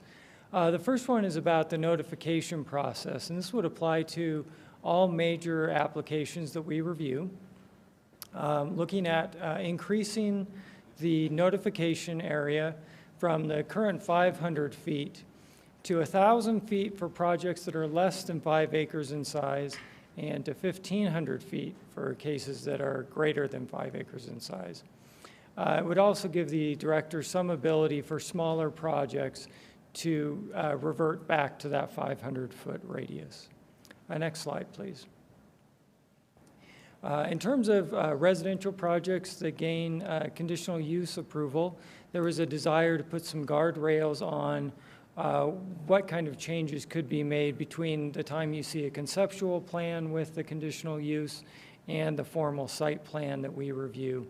And so we're proposing that the restrictions be that the number of units be within 5% of what was provided at the concept plan stage with the conditional use, and that there be some design standards that must be followed through. Again, those are listed there. If anything deviates from that, it would require the applicant to come back again and request additional conditional use approval. Next slide, please. We've looked at a definition for fleet vehicles and limitations on fleet vehicles. So the definition is there for you to review. And then limitations there with the 50%, the 100%, and 200% depending on zone districts. Those are based on the minimum parking requirement. So we would base that calculation off the base of parking that's permitted in a district. So somebody couldn't overpark their standard parking and then be able to increase their fleet vehicle parking, because that would be based on the minimum parking standard. Next slide, please. We've looked at heavy truck trip and creating a definition. As you know, in the past, there was some policy that looked at trips in terms of round trips. This would clarify that trips are based on one way in and one way out. And this just gives you kind of an idea of facilities that we have in the city today and what their truck trips would be based on that new truck, heavy truck definition. Next slide, please. In terms of the weight at which we would start to call things heavy trucks, that would be anything greater. We are proposing anything greater than a Class 4 truck, so anything greater than 16,000 gross vehicle weight. So that would include kind of everything on the right side of that diagram there. Everything from kind of the larger walk-in delivery vehicles that FedEx uses all the way up to concrete mixer trucks. Next slide, please. So again, the trip, we are looking at one way in and one way out being considered, each one of those will be a trip. So going from our current definition of the 50 round trips, that would create 100 round trips. We were asked to look at bringing that down, and so we are proposing 76 trips to be that maximum that you would go between light industry into heavy logistics. As you can see there, when the Planning Commission reviewed these recommendations, they did recommend having that threshold remain at 50 one-way trips. Next slide, please. We looked at call-up provisions for administrative reviews so that council, if they desired, would have an opportunity to review a case that had been approved by the director. And this just kind of outlines the process there about how that would take place. Next slide, please. And if an item was not called up, then it would be deemed approved by the director. As you can see, we haven't had, in terms of since the new land development code was adopted in 2020, we've only had one case that's had that type of controversy. That in this case it was an appeal, but it kind of gives you an idea of the scope of development that we've seen and kind of the public input associated with that. Next slide, please. And this, for this recommendation, the Planning Commission also recommended that they be given an option, or that the council give them an option to review call-up as well. So the council could choose two options. One is would come directly to you if you desired to call up an item, or you would have the option of sending it to the Planning Commission first to get their recommendation, and then the case would be brought to you. But in any instance, it would be a public hearing available for the applicant and the public to comment and provide testimony. Next slide, please. There were just a couple of clarifications to short-term rentals. that we were looking at as part of this revision. Those are pretty simple. Next slide, please. And then finally, there's the definitions that we talked about that would be revised and added to the code. And then one last one, just as a clarification, we had some mural regulations that limited the amount of text that were allowed on a mural. We thought that ran afoul of some Supreme Court decisions, so we're proposing to remove that language, but that's pretty straightforward. Next slide, please. And with that, we'd be welcome to hear and answer any questions. Very good. We'll have the public speak at this point, and we'll begin with Gina Hallisey. And again, Gina, thank you for coordinating your group so well. I wish I had as much control over City Council as you apparently have over your citizens. Thanks. My name is Gina Hallisey, and I'm one of the board members for the Ralston Valley Coalition. And before I start, I real quick want to thank the volunteers that came out and worked the Arvada Harvest Festival booth. Did any of you see our booth? We had birds of prey. It was really cool to show the community what lives along the creek. And people got to see great horned owls and peregrine falcons, and we had a bald eagle there from Hawk Quest. And then on Sunday, we made pine cone bird feeders. We just had a great time.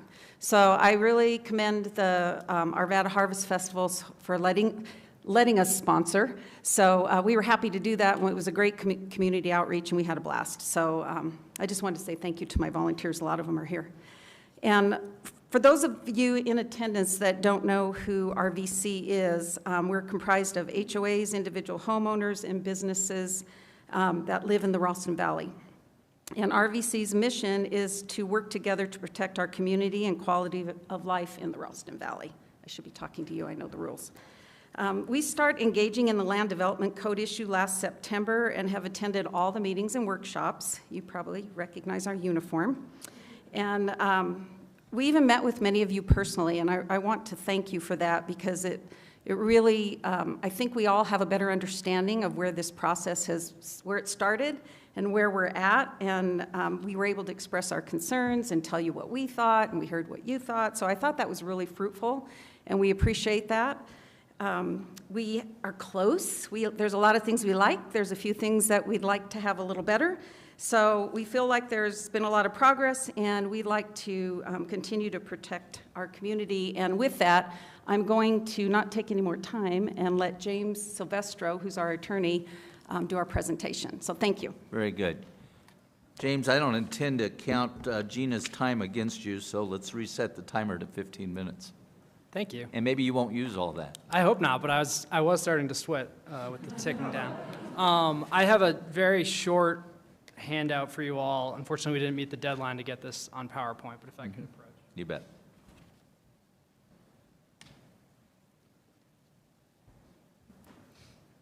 And I think I've got 10 copies, so maybe if you want to put one in the record. Spoken like a true attorney. Got to protect your record.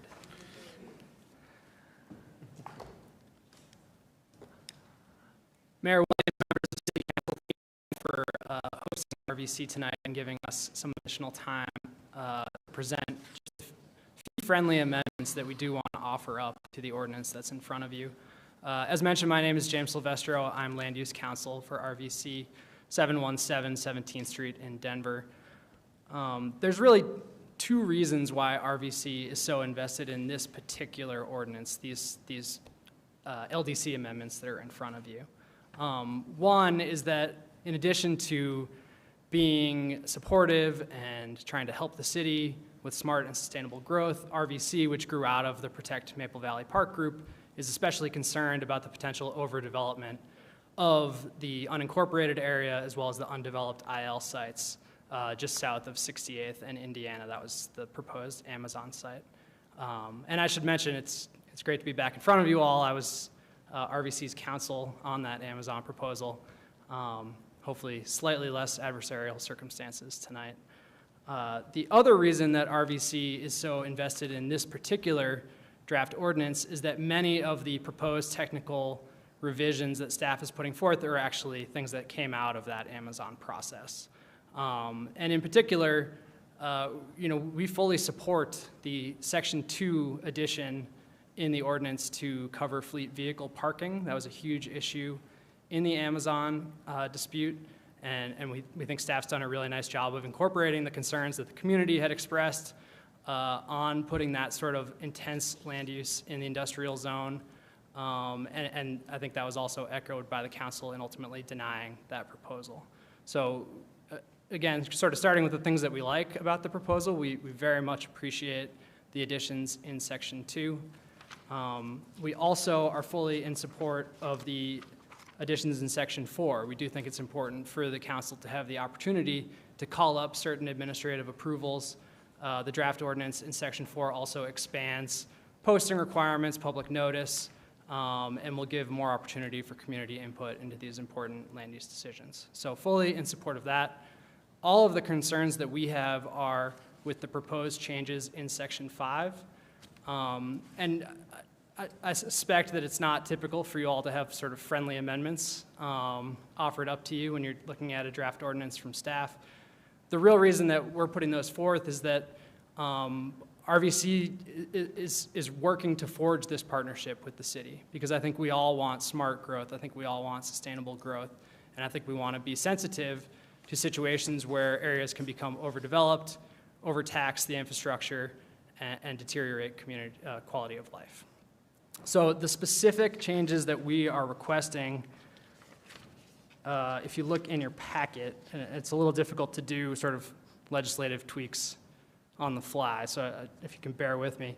In page 551 of the city council packet, we actually marked up the provisions of Section 5 of the draft ordinance where we have specific concerns.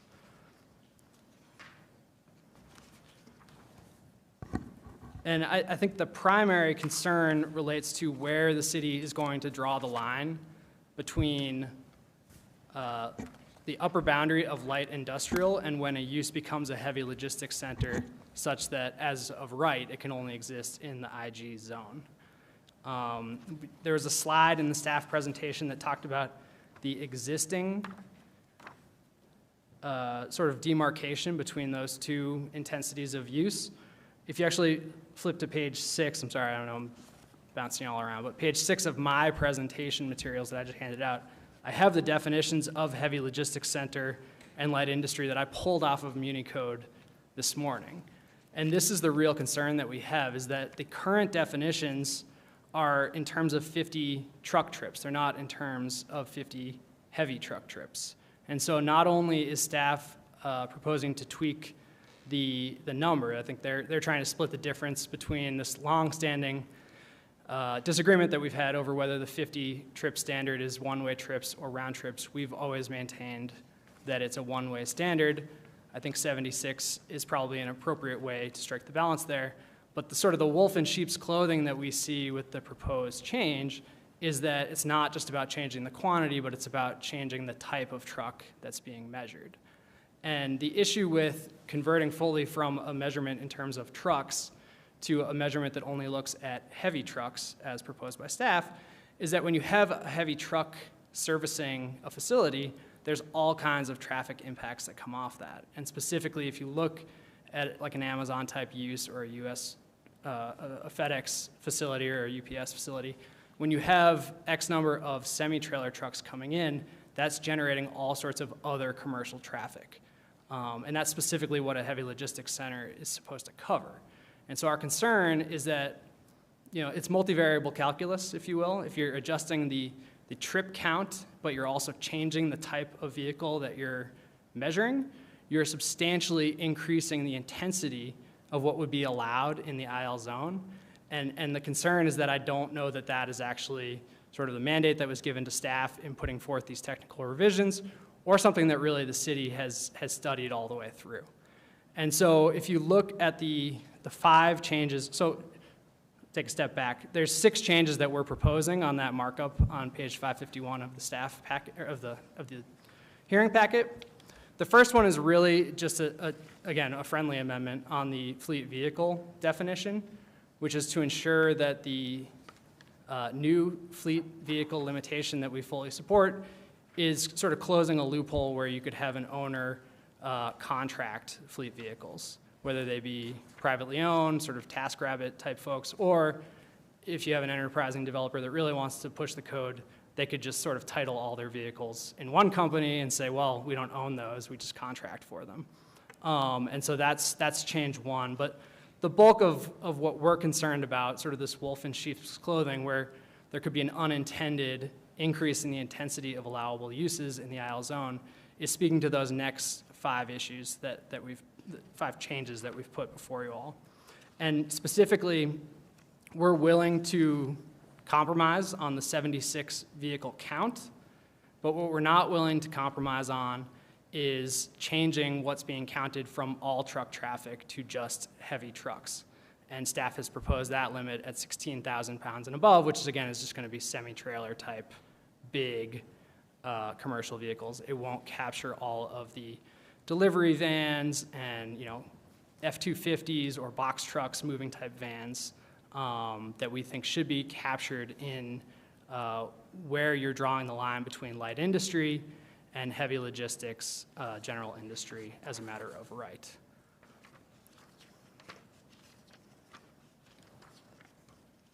And I think it's important to note the example of uses included in the staff presentation of sort of the existing light industry uses that you wouldn't want to make illegal with any change. All of those would still fit within our definition. Again, the primary concern from RVC is these distributional type uses where you have some limited number of semi-trucks coming in that then creates all kinds of commercial traffic going out.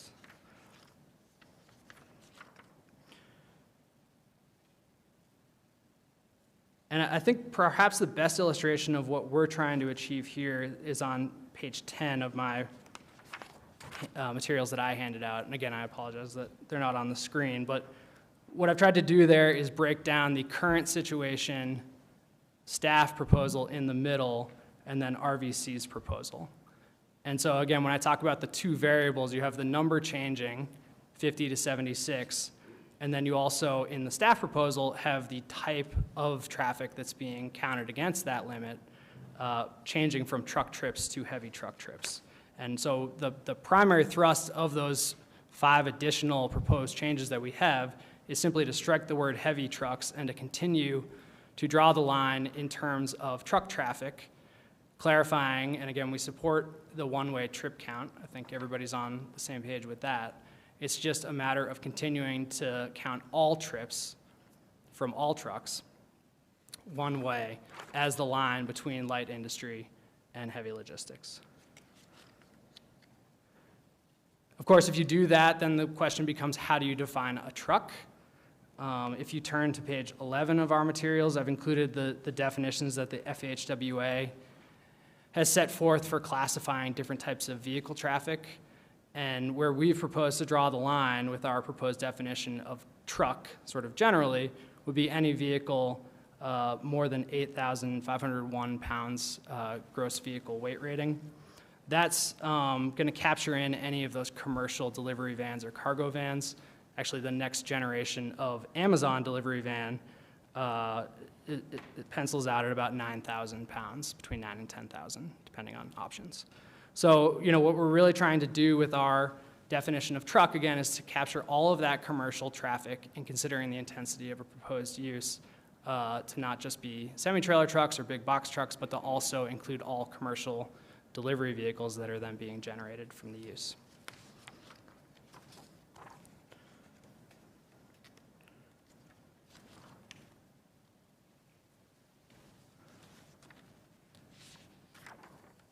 So ultimately, I don't want to repeat myself, but the concern is that with the proposal, if you're going to change from measuring just trucks to measuring heavy trucks, you're not only increasing that limit from 50 one-way trips to 76, but then you're also missing out on all kinds of commercial traffic that's being generated at that site.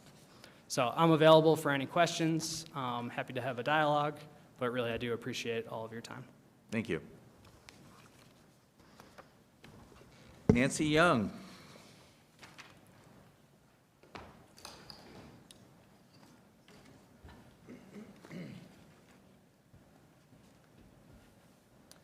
Good evening. I'm here unaffiliated with any group, so. Yeah, but poor you're wearing an Ralston- almost green shirt. You can't, yeah, please do not count my time against Ralston Valley. I'm here from a purely logical view of the proposed changes. I have no problem with all the new changes except those related to, surprise, surprise, trucks, heavy trucks, weight limits, parking, all of that. And here's why. Arvada can't have a heavy logistics center. Heavy logistics, by industry definition, is multimodal. We don't have an airport, a seaport, or a rail yard. Therefore, anything we do here is a warehousing and distribution operation. Warehousing and distribution is part of any manufacturing business. That is, they make goods, they have to store them for a while and then get them off to the customer or whoever. But what we have in the modern era, it began many years ago with the FedEx and UPS of the world, is that kind of business is suddenly becoming immense, and with new entries like in Amazon. So suddenly communities like ours are facing what I am going to call a heavy warehouse distribution operation. What makes it heavy is the enormous number of delivery vehicles that are required by the operation. So to me, it would make much more sense to define that industry for what it is. It's not heavy logistics, it's warehousing and distribution. That occurs in any industrial operation. Our current land development code, from everything I've heard and seen, has worked perfectly for the light industry that we have. But when you go from having a delivery fleet of, say, 100 trucks of some sort to 1,500 trucks, as I recall was the case with the A word, all of a sudden you're talking a whole different kind of operation. And by the way, our streets are a mess. Should not the streets department be able to weigh in on anything that would increase the amount of fully loaded vehicles on our streets? I would also urge you to consider not allowing a single access point onto a road that has one lane in each direction for any heavy warehousing and distribution use. Thank you. Thank you. And then Douglas Rach.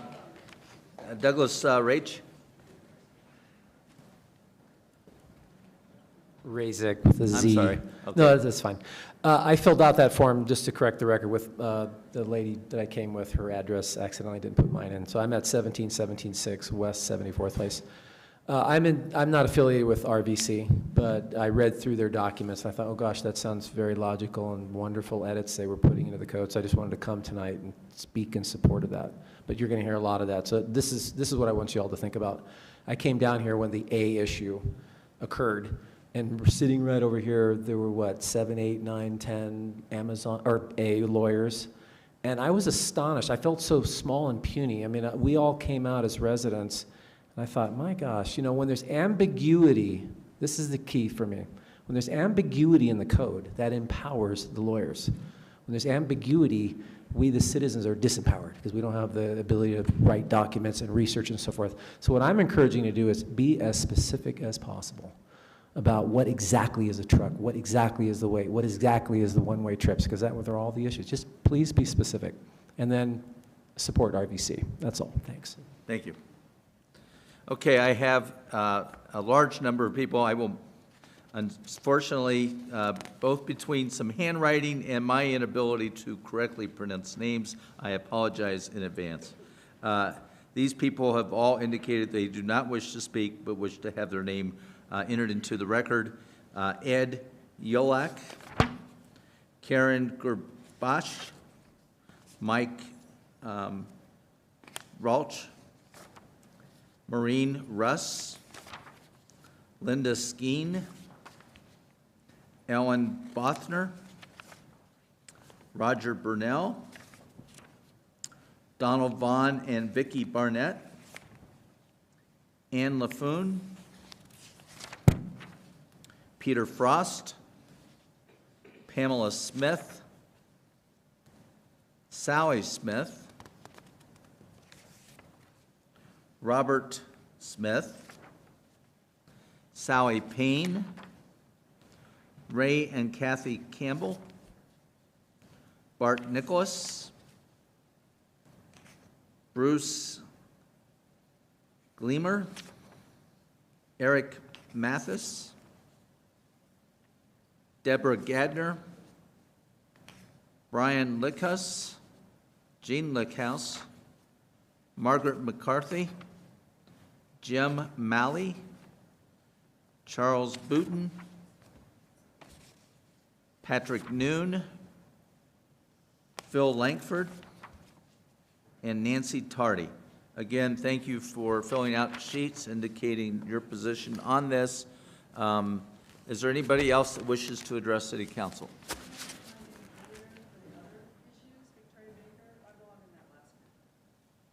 I'm sorry.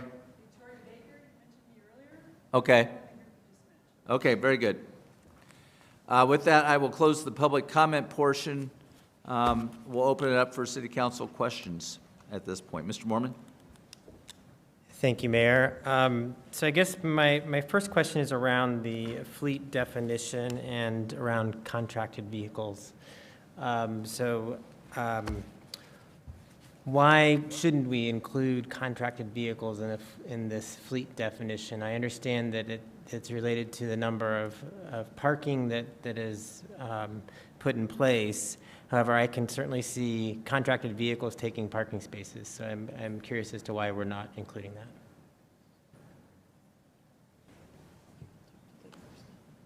Okay, so we're going to tag team. I'm going to talk about the parking, and she's going to talk about the enforcement. So generally speaking, we acknowledge the fact that these companies will use contract fleet vehicles, so we're not disputing that fact and acknowledge the fact that they can be part of the fleet. The way that we're defining fleet is from a parking standpoint of saying, how are you parking overnight? How are you making sure that you have enough space for your employees and you have enough space for the vehicles that need to stay there overnight, and defining it that way. The way that a fleet, as defined by a business, meaning the amount of total vehicle trips that they would be looking at and the impacts to our community, our roads, the number of trips in and out and all those things, would be defined in a traffic study. So you could have a pizza delivery company that has a small fleet but is going in and out constantly over a period of time and has 50 trips. I'm making that up.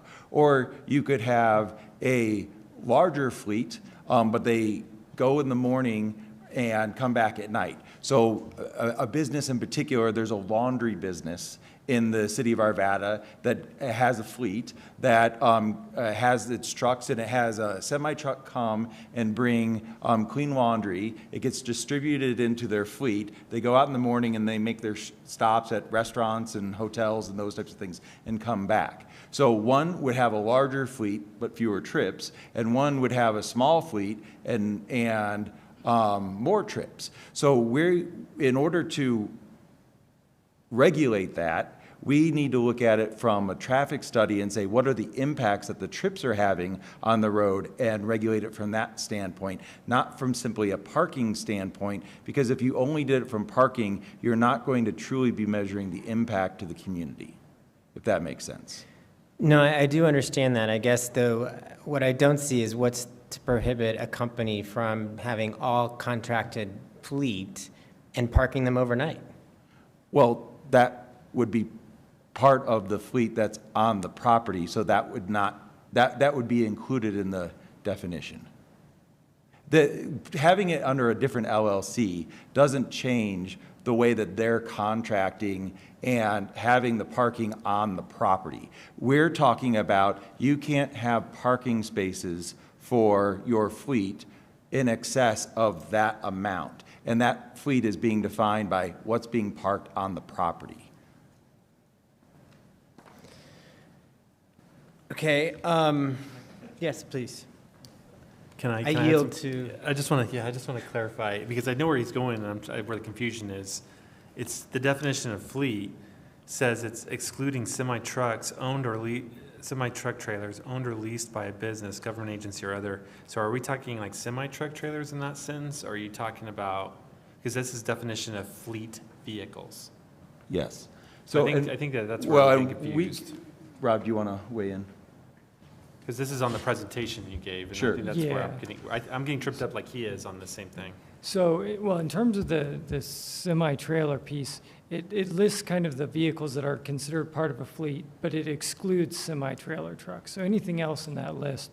So it talks about motor vehicles such as cars, vans, trucks, excluding semi-trailer trucks because we're addressing them elsewhere in the code, owned or leased by a business, government agency, or organization. So it still has, we're still considering cars, vans, and smaller trucks as fleet vehicles. Does that answer Okay, your so the question? owned and leased by the business is inclusive of the vehicles such as cars, vans, and trucks? Yes, yeah. Okay, I was thinking of the semi-trucks is what you're referring Oh, to. yeah, no, that's the excluded piece. And so, and we'll define that. I'm sure we'll get to questions about heavy truck and heavy truck trips, and where we started with that. But the intent is that a fleet is something that is parked overnight on site, and we want to make sure that there aren't externalities, that there aren't impacts to the neighborhoods by those fleets not being able to fit on site. And we're limiting the amount of fleet that they could have by those percentages in zone districts, as has been pointed out. Right. I just don't feel like I have clarity around if a company only contracts and parks them overnight, they're not going to be counted, and we may have issues. They are counted. They're leased. If they're contract. Yes. Okay. So the legal definition between, the difference between contract and leased is, if it's another company that they're having their fleet. They have a relationship with a company in Okay. order to perform a service for them specifically. Okay. If I may. Mr. Mormon, can I ask a question? Please. And then I'm sure you're going to answer it. So I'm just, to follow up on Mr. Mormon's question. So if there is a company out there that we've been referencing that I, as an individual, could contract with them using my personal vehicle to be a delivery vehicle that's not part of their leased fleet. How is that counted? If you're not staying on the parking lot overnight, you're not a vehicle. It's not, I think what we're getting caught up in is that this is very much about parking. This is not about traffic impact. Traffic impact, as Mr. Stelchelski said, is a different study that every business, every development has to go through. This is just about the amount of parking surface and how many vehicles can be parked on that property overnight. So that's why we're not getting into the personal vehicles that come, pick something up, and leave. First of all, they're not parking overnight. Their impact is being attributed in a different way through the traffic impact study. And furthermore, there would be no way as a public entity that we'd be able to enforce this. If they're personal vehicles that are coming onto the site, it's just creating an ordinance that would put us in a position of being completely unable to enforce. So what we need to look at is what can we enforce? In the Amazon project, the concern was over the way over parking of that parcel. And this is a way that we're avoiding that so we can look at what we can enforce and take that. Getting caught up on what's a fleet vehicle and what's not is really not addressing any issue that we've heard concerns of. It's really mixing the two. We're looking at not having sites that are overparked. They're going to just be an absolute just parking lot of vehicles. We're looking at then traffic impact studies, which every development is required to have anyways, whether they're a car, a truck, a van. So we want to keep these kind of separate. So the fleet vehicles really shouldn't be getting mixed up into our conversation about definition of a truck or trip, because there's just no way, as we've evolved and have more things like Grubhub and, Amazon deliveries where people are using their personal vehicles, there would be no way for the city to ever actually enforce that. So giving us an ordinance that we can't enforce is really just kind of not helpful in any way. So now we're looking at what can we enforce. So that's what we're trying to get at, the same issues that RVC is bringing up in a way that is actually enforceable. Okay, then I'll move on to the topic of the evening. So my biggest concern around setting this number and determining what is light logistics, heavy logistics around the truck trips is it feels arbitrary to me.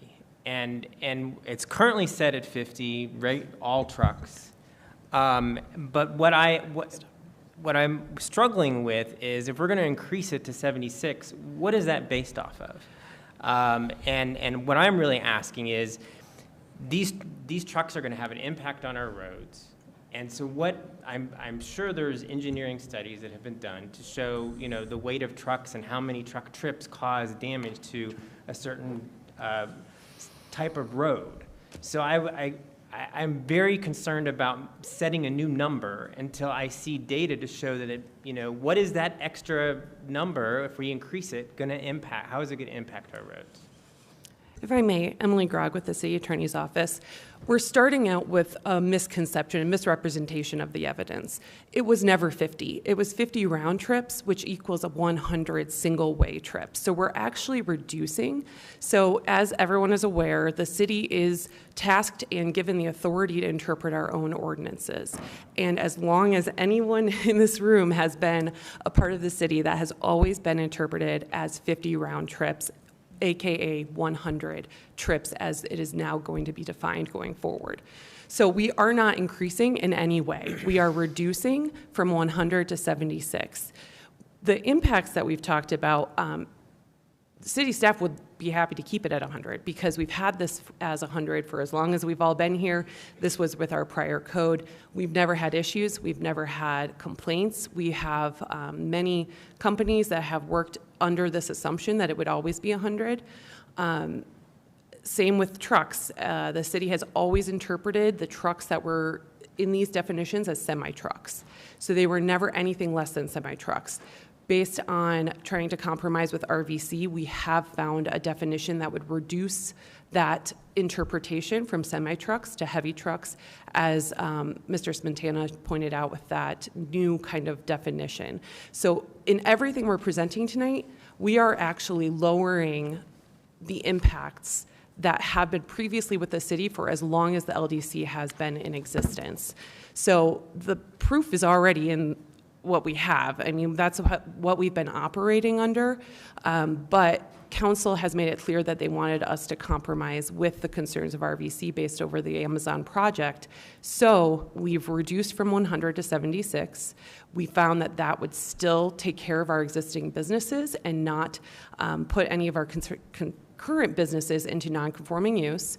And that we would reduce the weight of the trucks because it would still include trucks bigger than a van, but somewhere in between. We found a kind of in between where we felt it would be very much a manufacturing industrial type truck, but wouldn't necessarily affect the dry cleaner or the person picking up laundry, the small businesses that do utilize vans as well, because it's not just Amazon that utilizes vans. That's pretty routine. And what they're suggesting would go down to even a pickup truck. And so then if you're looking at pickup trucks and then changing the fleet definition, then you'd be looking at all workers going into their business could be considered fleet vehicles.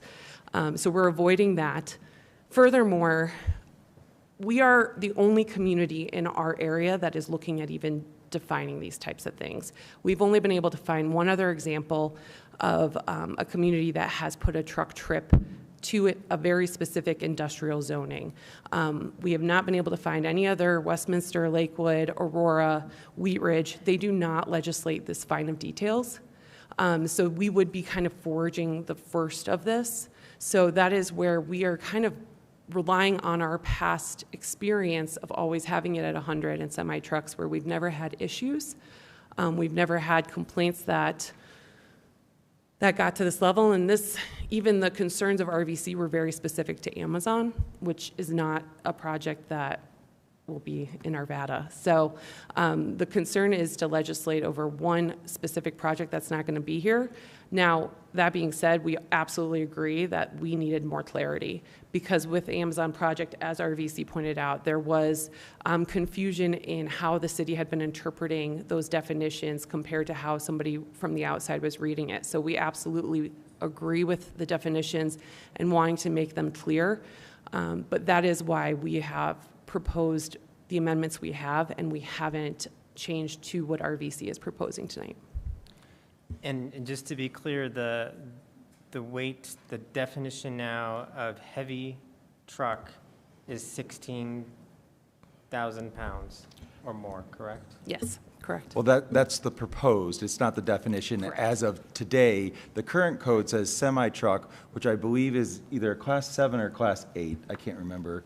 But regardless of that, we're saying we'd go down to a Class 5, which would be setting it at the 16,500, and being specific about what we mean about what a heavy truck is.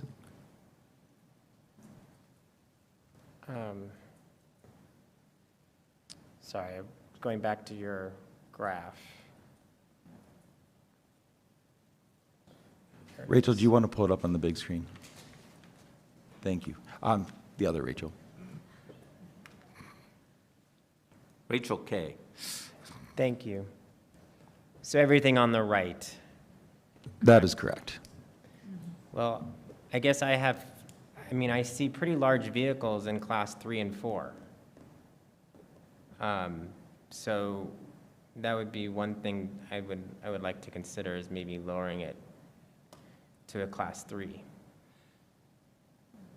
10,000 pounds. I mean, again, it comes back to my question of what is the impact of this on our roads?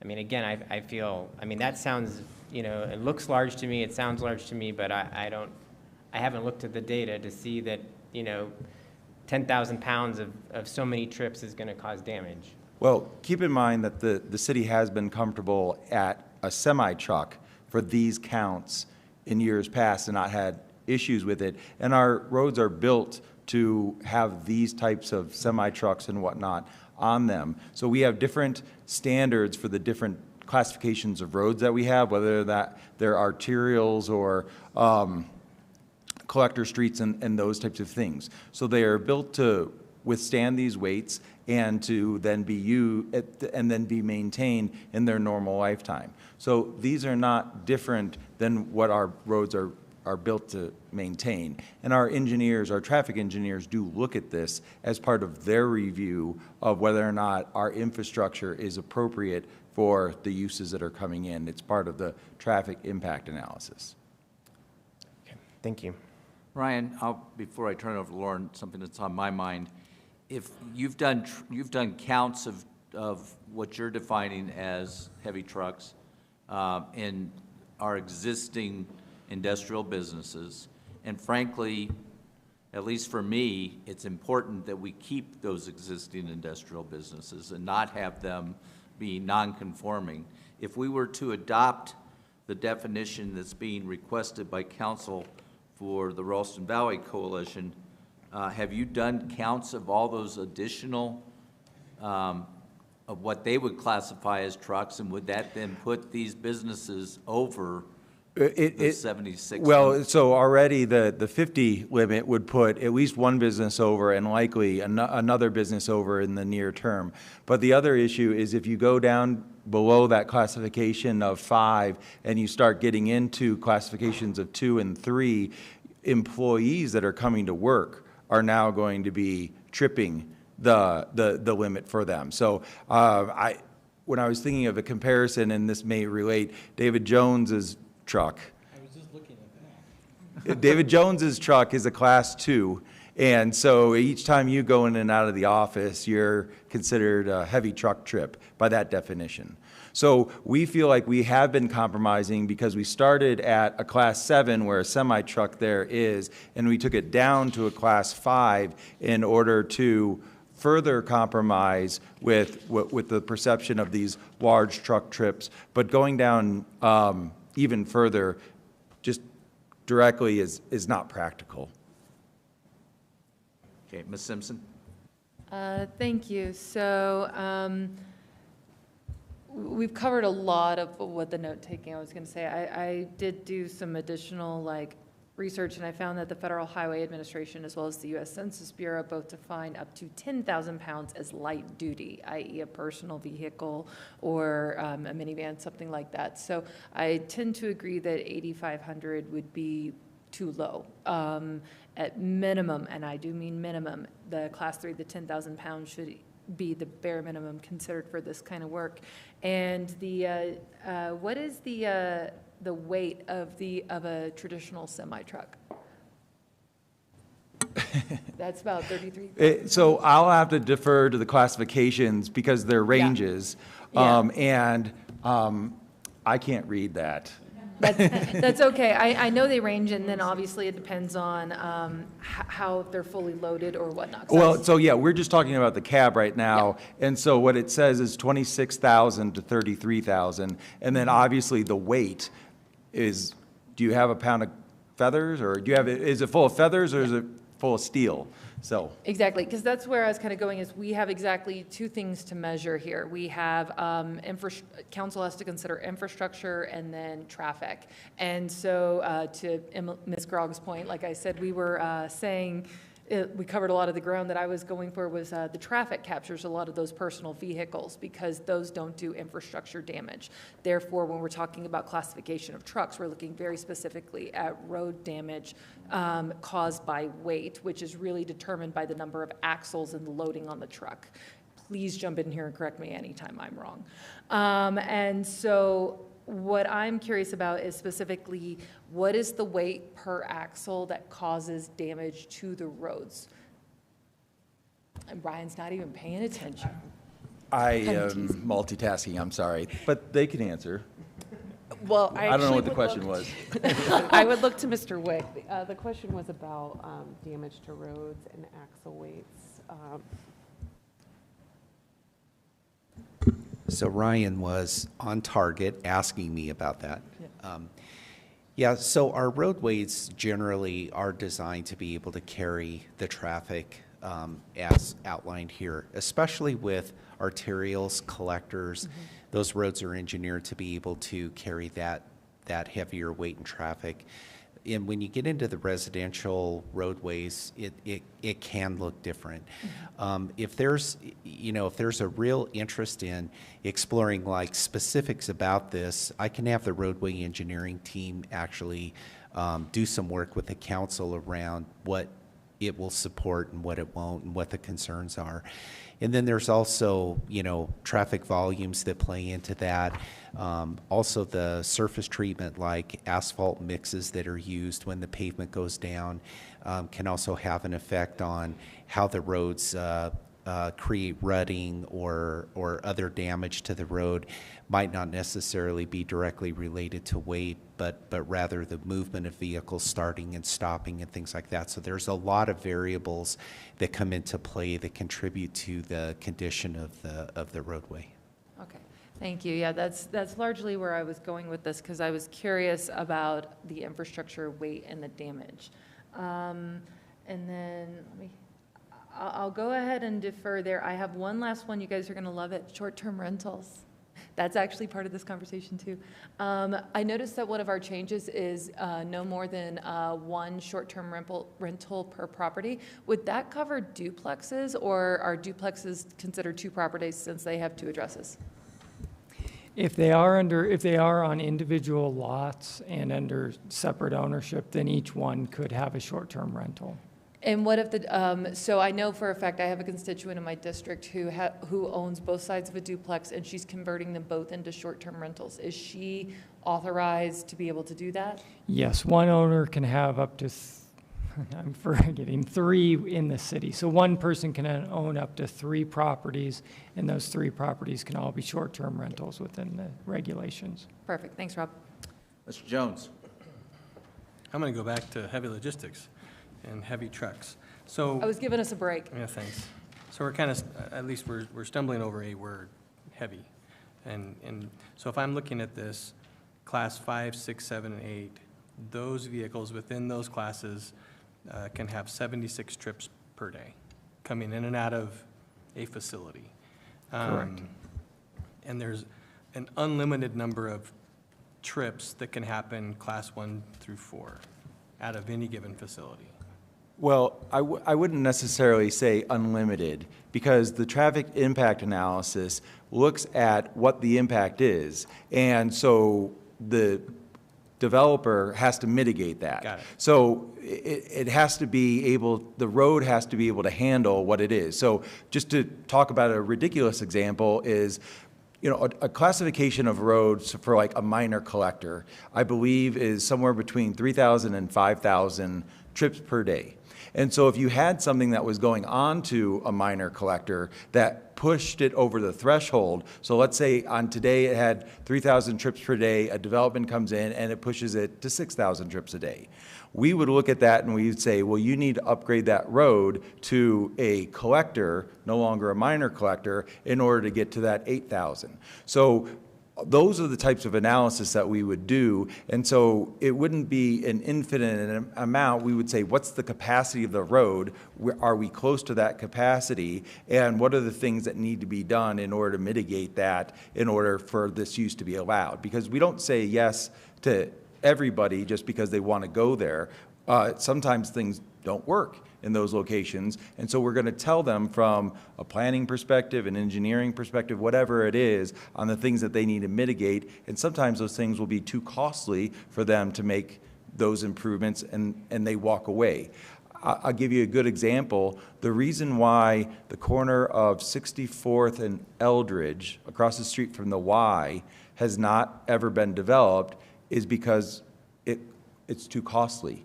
There's 3 sides to it that need to be improved with curb, gutter, and sidewalk. There's a turn lane that needs to go in. There's all sorts of different things. And so when we tell a developer those types of things, they say, yeah, that's not for me. So we've had dozens of people look at that site until they look at the public improvements. That's a small example of the process that we go through, and traffic is part of that. So if I can just keep with you for a second, Ryan. You know, as we think about potential development within the city where we would have kind of this light industrial, this challenge, are there any other segments in the city, except for maybe this one piece of property right off of Indiana, that would generate this type of concern?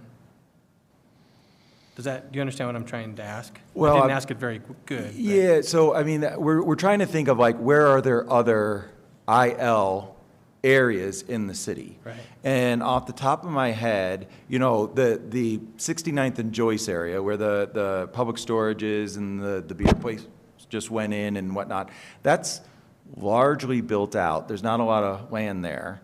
It has to be annexed into the city, but the area south of Highway 72 is currently industrial, and if it was annexed into the city, the comp plan, I believe, has it being industrial. So that could be IL if many things happened. But the southeast part of the city is where most of our IL and IG is located, and that's largely built out. So you're going to see, you know, maybe things turn over and get redeveloped. But there's not a lot of other area in the city that would be zoned IL, which is actually one of the reasons why at the time that council and that planning commission wanted to preserve this area as IL, because we didn't have a lot of opportunities for job-producing businesses. So that was a specific strategy that was done during the comp plan at that time. Okay, and I just have one crazy question. So what if we looked at this from a different perspective and said, okay, well, we're gonna meet RVC halfway, and take it to, class 3 and above, but keep it at 100 trips. Okay, I think that when you start getting into the class 3 and class 4, you're getting into a more common use of truck that is going to be inconsistent with the type of business use that you're talking about. Because really, we're talking about light industrial warehouse that is supposed to bring in large quantities of things and then distribute them in whatever way, through a fleet or whatnot. We have other businesses that do that same thing. I think one of the concerns that we have also is by having smaller trucks, you're creating more trips because they can't carry as much. Right. So when everybody's concerned about more traffic, the way you eliminate traffic is by having larger things carry more stuff as opposed to having more small things carry small things. Because unless we're going to stop ordering Amazon and we're going to stop ordering all the things that get delivered to our house, these vehicles are going to be on our roads, whether or not their distribution center or warehouse is in Arvada or not. So the idea is to limit them to a larger size that's efficient, but not so large that it creates externalities that are beyond our infrastructure. Thank you.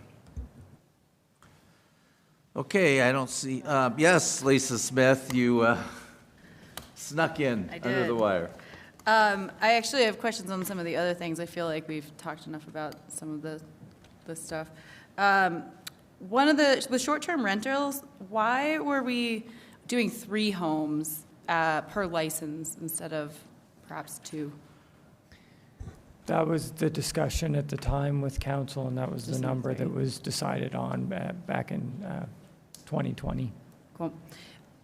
Has there been discussion, I didn't read that there was any fees associated with people that aren't registering, so people that don't register for the city?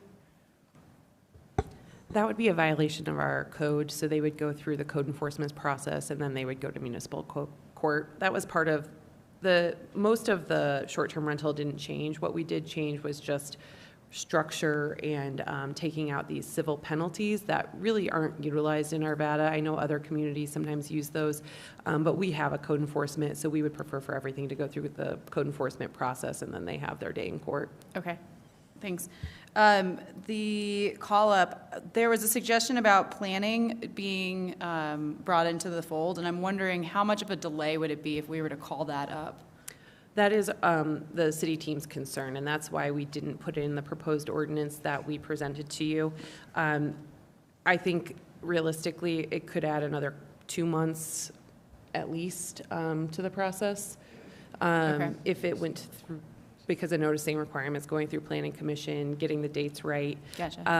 And we were just really concerned because these are cases that are at the very final steps of approval by the director, and then to throw them into another at least 2-month process. We were concerned about that.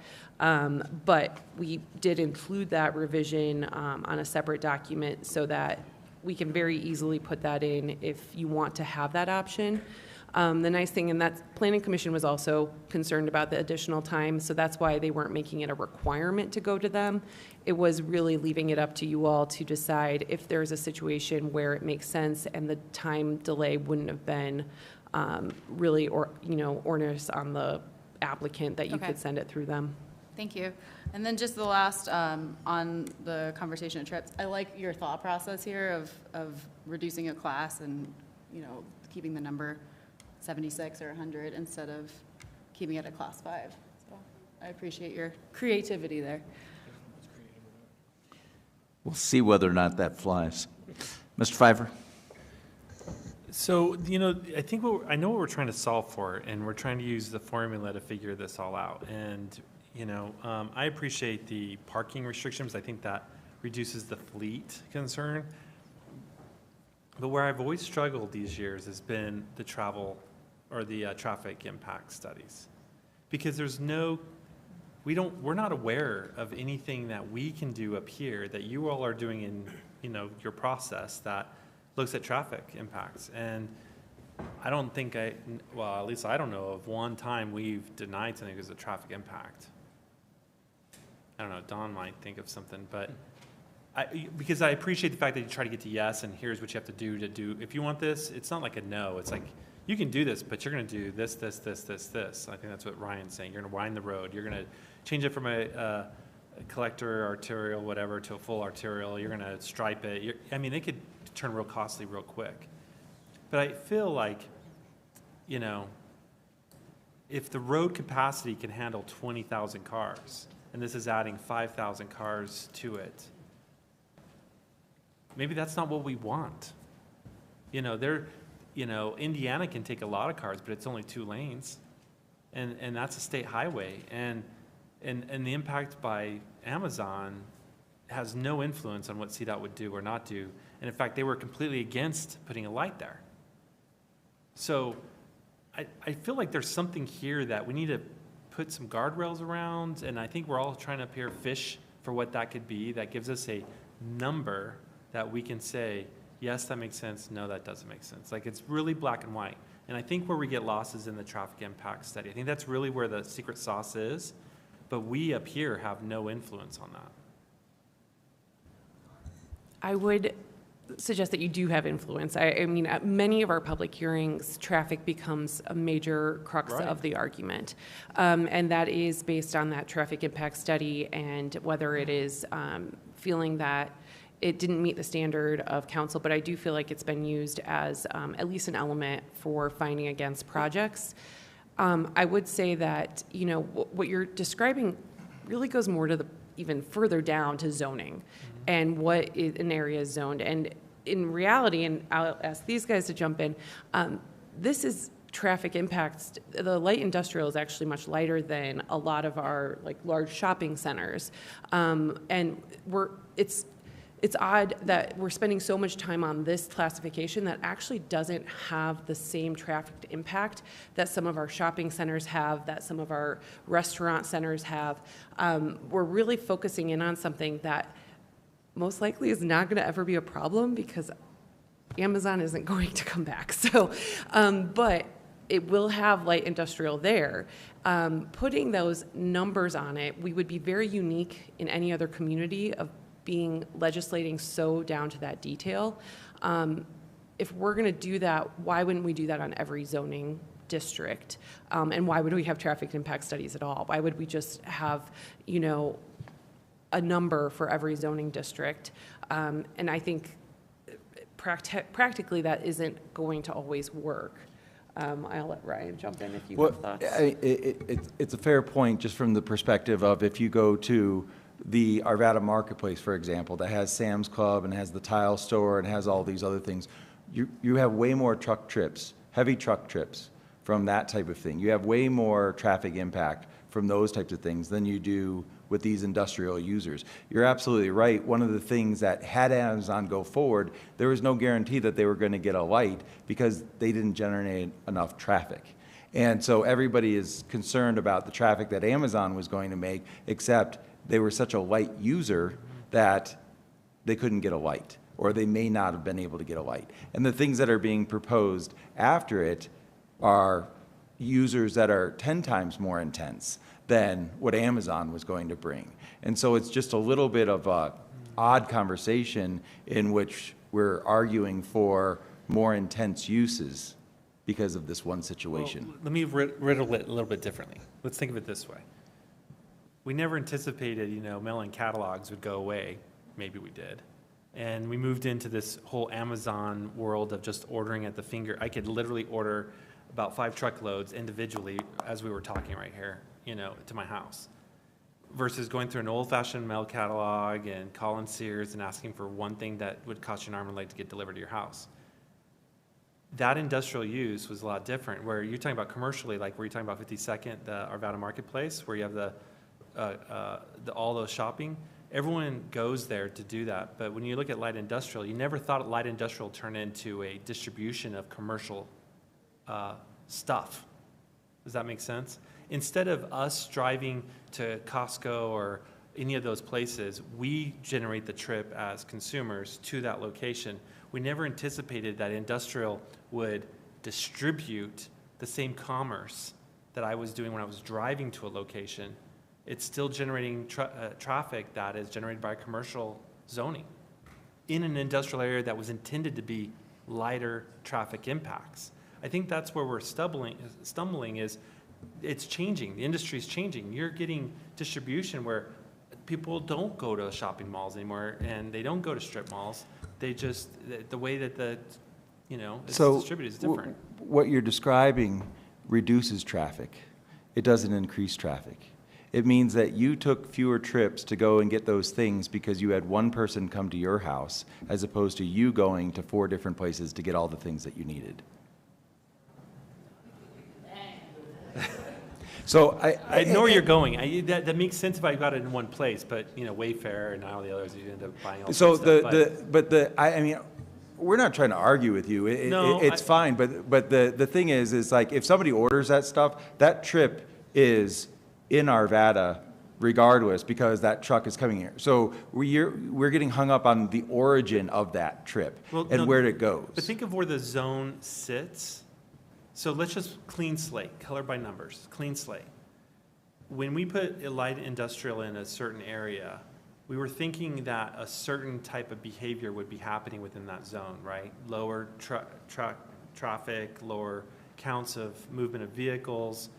And then when we put commercial, like we did in 52nd and Wadsworth, we anticipated, 8 lanes of traffic and commercial, and we wanted all of that to happen. So, but what's changing is, in going back to the industrial area, the use in which is classified under industrial has changed. So, and so I think that's where I think we're just trying to make sure that in communities or areas of our city where we've always said, let's keep light industrial here, that it's always thought, it's job generating. I drive, I go to work, and I leave, and I come home, and some 18-wheelers show up and do some work, and it's low impact to the surrounding communities from that perspective. But if the concern is with light industrial, then we shouldn't be talking about truck trips. We should be talking about rezoning the area. And that's a different conversation. If it's inappropriate by whatever community conversation you want to have, that we don't want light industrial in that area because it's perceived that those impacts are too intense for that area, that's fine. But we should be talking about rezoning the area. We don't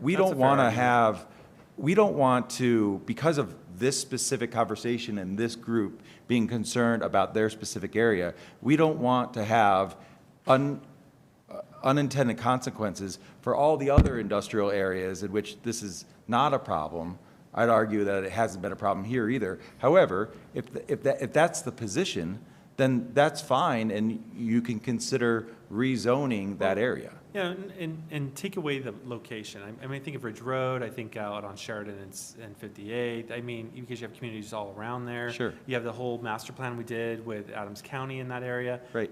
I don't think it's anticipated in whatever area you want to call out. It could be this area by Indiana, it could be Ridge Road and Ward, it could be out east. There's communities around it that are impacted by the truck traveling or impact of traffic, increased traffic that wasn't anticipated when it was originally zoned.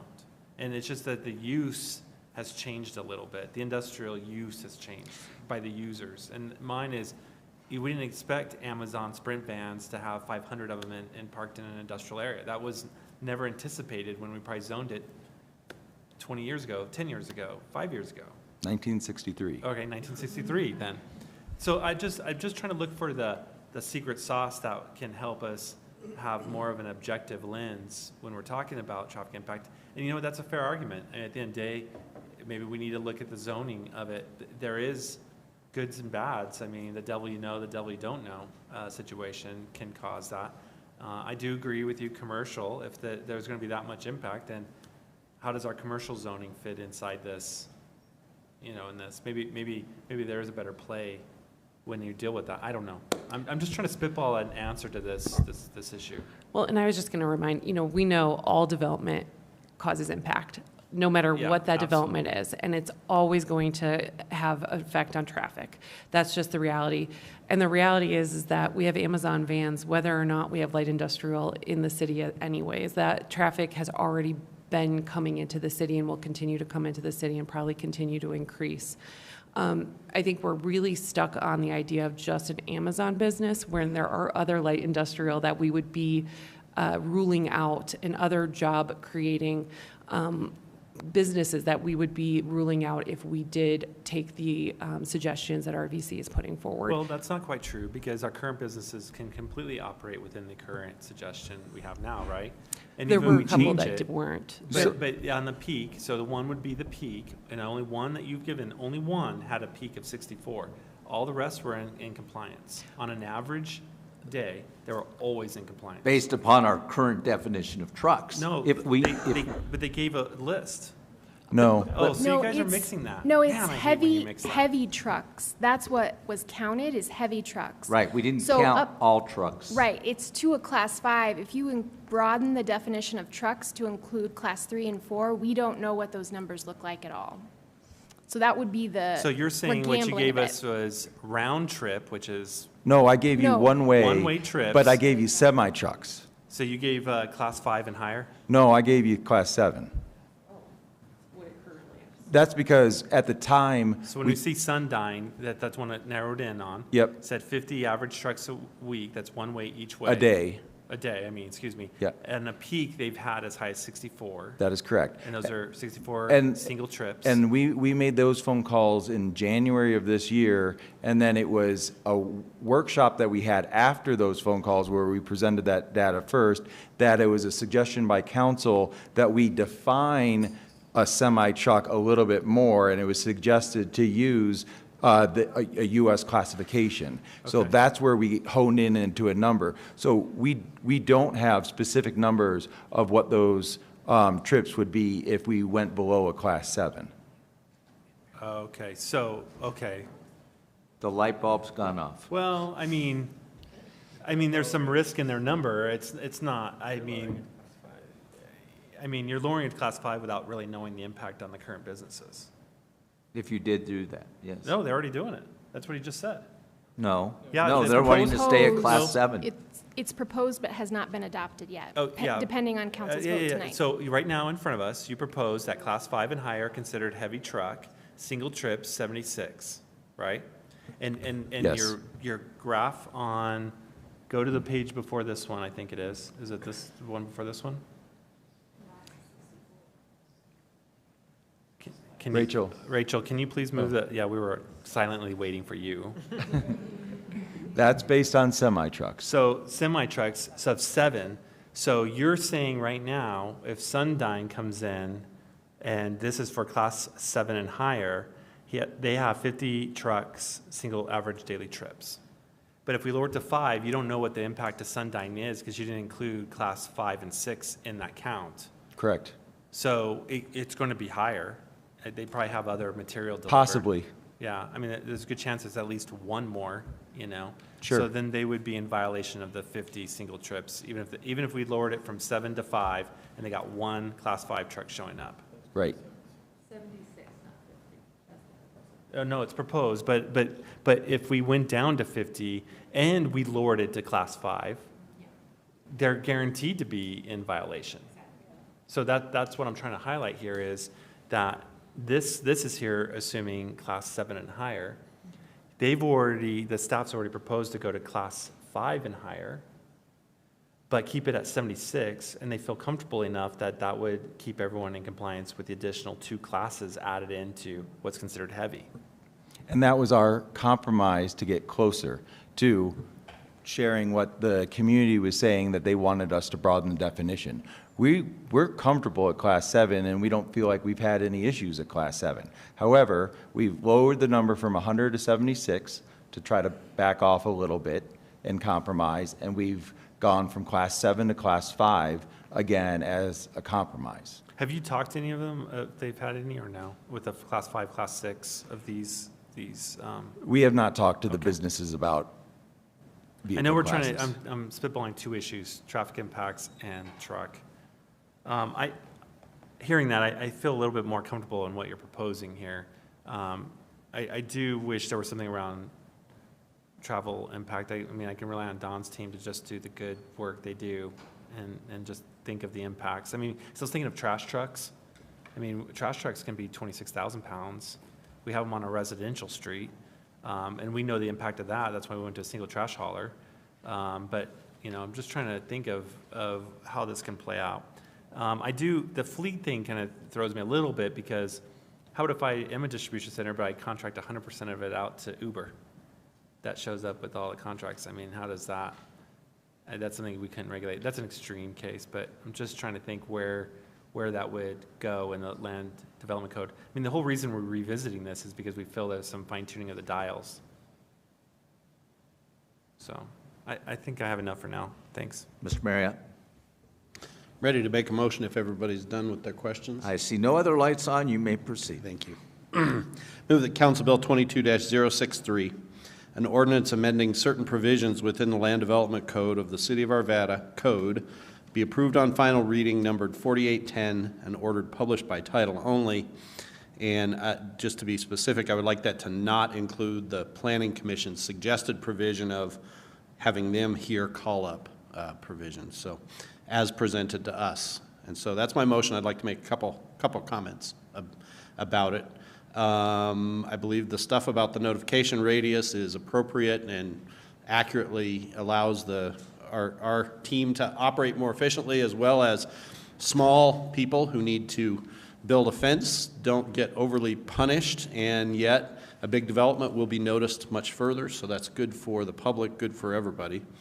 I think the provision about what defines a big change in a residential use approval also, I believe, is appropriate, giving developers adequate flexibility to finish their projects much like they plan them, but accommodate for real life situations that may arise. I think we've already, the definition of fleet vehicles, I think also is appropriate there. When we get to the things like truck trips, I agree with Ms. Grogg completely. I think there's been a misrepresentation that our previous code was 50 one-way trips when it was clearly 50 round trips.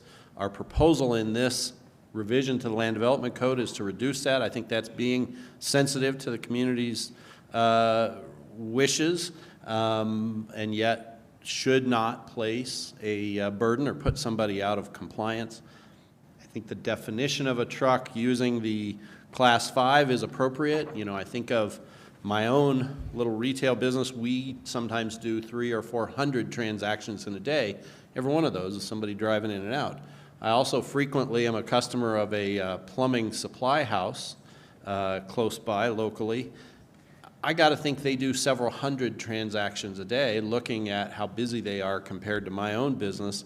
And some people are like me that arrive in a civilian car, but every professional plumber that I see that patronizes a supply house, they arrive in a box truck. And, you know, those box trucks comes in different sizes, and I don't think the intention here is to pick up a customer of a business and have them compete against the capacity of that business to warehouse and deliver and distribute materials.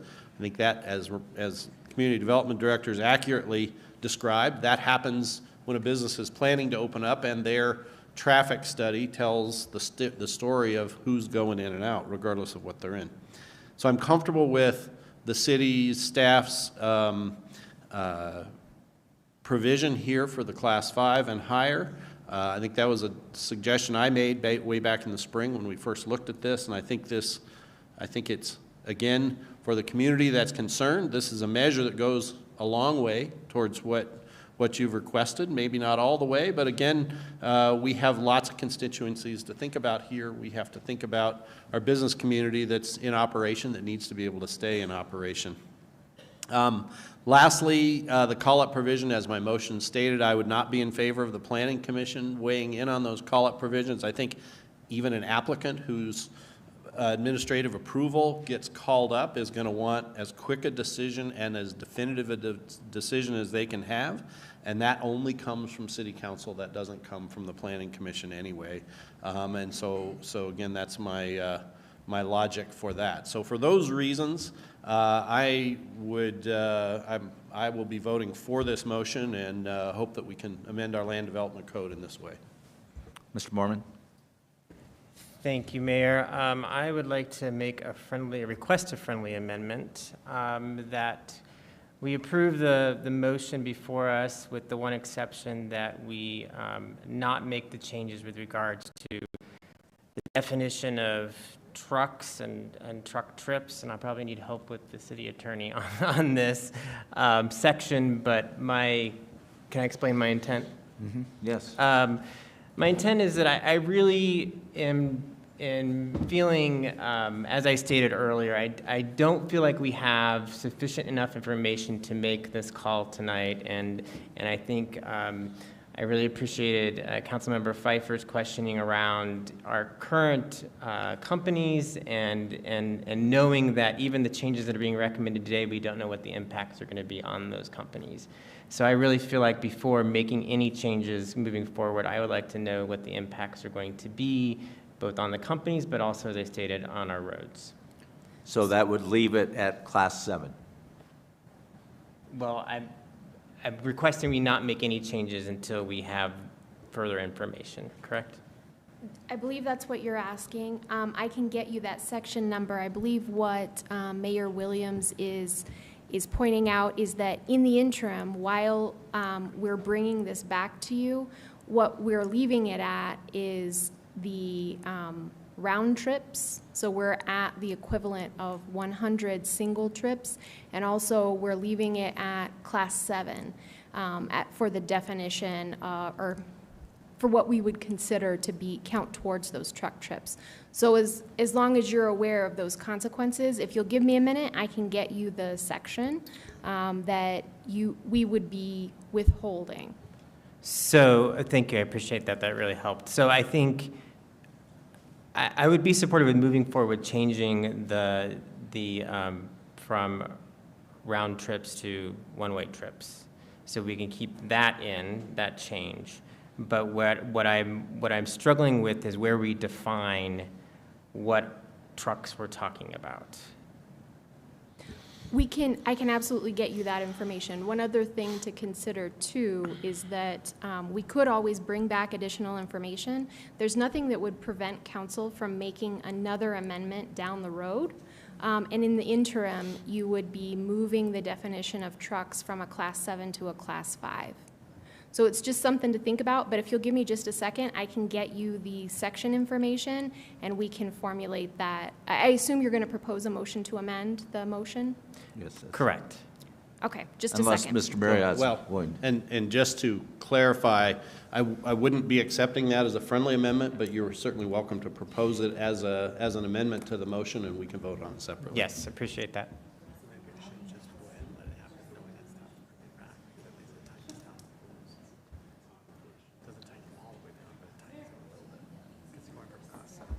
So move forward with what we have, and then request staff come back. Okay. Okay. All right. Can I Yes. come back? So I don't want you to spend more time. I appreciate this. This is very helpful. So I think what we'll do, what I would request is that we move forward with the changes in the in the motion, and request that staff come back with more information so that we can change it down the road depending on that additional information. Okay, understood. Thank you. Okay, so there is no request for a motion to amend, Mr. I have removed my request. Thank Yes. you. Mr. Jones. Thank you. Why do these have to be hard, right? Seems like should just be so easy. But I wanted to, first of all, start off with the team. Thank you for taking the extra amount of time that you've taken on these particular issues that we're reviewing and proposing be changed tonight. I think that taking the time that we have on each one of those has been an important part of the process. I also want to thank RVC for the time and the energy that you've put into daylighting some of the concerns that you have with what's still remaining out there. But I don't know that I could say it any differently than Mr. Marriott. I think that it gets confusing and that we're stumbling over a couple of words, like heavy and like logistics and like several others, that it makes it hard to kind of decipher what the concern is or where the impact might lie. As I've thought about this and, continued to think about this tonight, and hearing obviously from RVC and the concerns that you have with the definitions and with where we are, and also then now hearing from the team and the perspective that the team brings to the conversation, I think both have they're both valid, right? They both have reasons why I could go either way.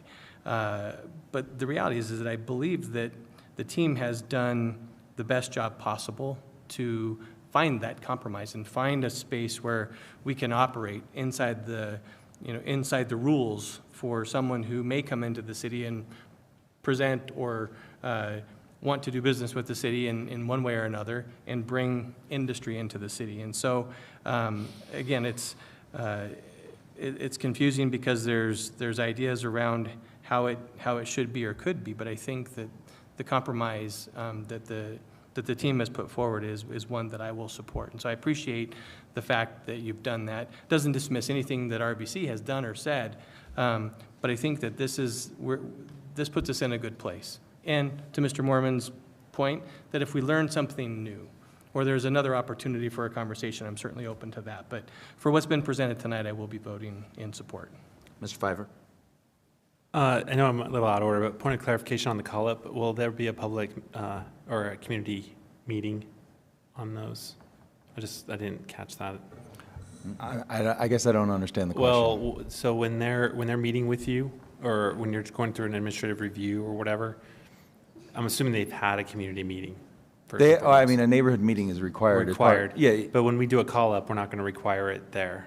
A call-up just goes directly to you. From you to us or whatever.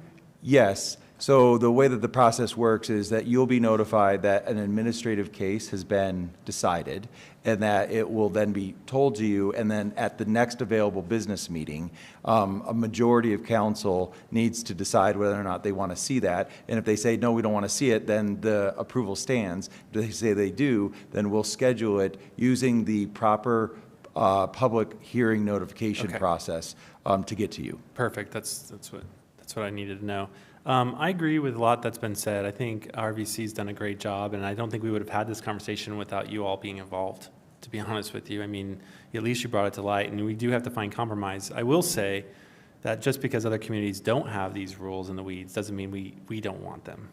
I think we need to take a more active role in shaping the quality of life we want, and we are a bedroom community. We're not Commerce City. We're not these others, and at the end of the day, if we don't want these things, then maybe I do want to put, lack of a better word, a restriction. I was going to use a different word, but restriction on industrial use, because that's not necessarily what we want in this community. So I think that's for council to decide with community input, and that's a policy and strategy decision when we get there. For now, I do appreciate the fact that we finally got clarity around this, and I do appreciate that the dials have been turned down a little bit, because I do treasure that we are a bedroom community, and I don't want truck traffic through our city. And I get that Amazon uses our community all the time. Well, we use them, and they're everywhere. But I think the difference is it's concentrated traffic that's the hub and spoke. And I think that flux is what worries communities around these type of facilities. But I do appreciate and I do support Councilmember Mormon's request that if we can take this data that you have here for that's on the presentation up above, that's around Class 7, and get what it would look like with Class 5 and higher, and maybe even Class 4 and higher, just to kind of get an idea of how does it impact our businesses and what does that mean to them, and revisit with them on that, just out of curiosity. A survey would be fine, just so we understand impacts and maybe put the conversation to a final rest. I think it's still going to be outstanding even after today, but I'd like to have that input back. Other than that, I appreciate everything that everyone's done. You know, not a big fan of short-term rentals, but, you know, it's better than what it was. You know, at least we don't allow vaping inside vaping stores anymore, so that's a good thing. It's for John over there. But overall, the LDC that you propose, I think is better. I think the pendulum swung one way, and it's kind of come back into the middle a little bit. And so I think we're resting in a good place. With some more information on this, I think we'll be in a great place. So I'll be supporting the motion. Ms. Simpson? Thank you. I want to echo the comments of my colleagues. I think everyone tonight, city team and RVC, everybody's done an excellent job. These are compelling arguments across the board, and it's obvious how much passion and thought and energy has gone into it. So I just want to thank everybody for that. You know, just to opine for a moment, one of the hardest things as a legislator is, one, you have multiple constituents and often they don't agree, which is very difficult. And two, as you try to find that middle ground, you can never let the perfect become the enemy of the good. And the reason why is because nobody agrees on what's perfect. I understand that there are a lot of constituents who feel very passionately about the 50 trucks and the Class 3, and there are going to be other constituencies who probably have very different opinions on those. And so our job is to try and find that balance. I think we've come to a good balance for the moment. I don't think this conversation is over. Sad for me because I'm a little done talking about trucks, to be honest. But I don't think it's over. I definitely want that information on the Class 3 and 4 relating to our current businesses, and as well as what their potential expansion might look like in the future, if it exists. So I think this is a good measure for now. We're tightening the screws a little bit and covering some of those loopholes, and that is directly as a response to work that you citizens have done. So thank you for being engaged in our community. You've made real changes. I hope you know that. Mr. Mormon? Thank you, Mayor, for giving me additional time. I will be voting yes, but with reservation. I'm strong support of the callback provision, and so I'm excited to see us be able to utilize that when we feel the need, and having that more of that check and balance in that process. So I am in support of that. Obviously, I've struggled with a lot this evening around the impact of the definition with trucks and truck trips. I think we do need more information. I just don't like making decisions without some data to determine and figure out where we should be according to that data, and what the impacts on our roads are and what the impacts on our businesses are. So I certainly hope that we will be revisiting this soon with some more information along those lines to see if we do want to make additional changes, and realizing that with today's changes on those definitions, we are getting a narrow definition than where we had. So that, I think, is where I was getting a little tripped up and making the motion. But I think that with the assistance of my colleagues, that helped a lot. So I appreciate that, and feel like we do have a tighter definition than what we had. So that is a step in the right direction. But I, again, just want to have more information when we're making these determinations. So appreciate the conversation to everyone. Thank you. I'll likewise be supporting the motion and agree with the statements that have been made by council, particularly as to the work done by the city team in terms of, I think, really listening to the community and reaching some good compromises, I think, to go to the level that Council for RVC asked for would severely put in risk some of our existing businesses. And with all due respect to everyone, to people who want this to just be a bedroom community, if we don't have some industrial and some primary jobs and opportunities for people to work in our community, that just creates more traffic because people will be leaving our community even more to find jobs. So light industrial is not a bad thing, and it should be in the right place. The City Council has made it loud and clear, and you've heard city staff again say tonight that you're not going to get an Amazon distribution center at the site you're most concerned about. So you don't have to worry about it. So with that, if people will vote, all votes are cast. That passes 6-1, with Ms. Smith being the sole no vote on that. So with that, that concludes our public hearings. We now move back into public comment if anybody wishes to address City Council at this time. Not seeing any. We'll see if any City Council members have any reports. Ms. Simpson. Yes, just to echo your words from earlier tonight, Mayor, we are all heartbroken by the loss of Officer Vakoff here in Arvada. And I also wanted to extend condolences to Weld County, who lost a deputy early this morning in a drunk driver hit-and-run accident. She was 24. Mr. Pfeiffer.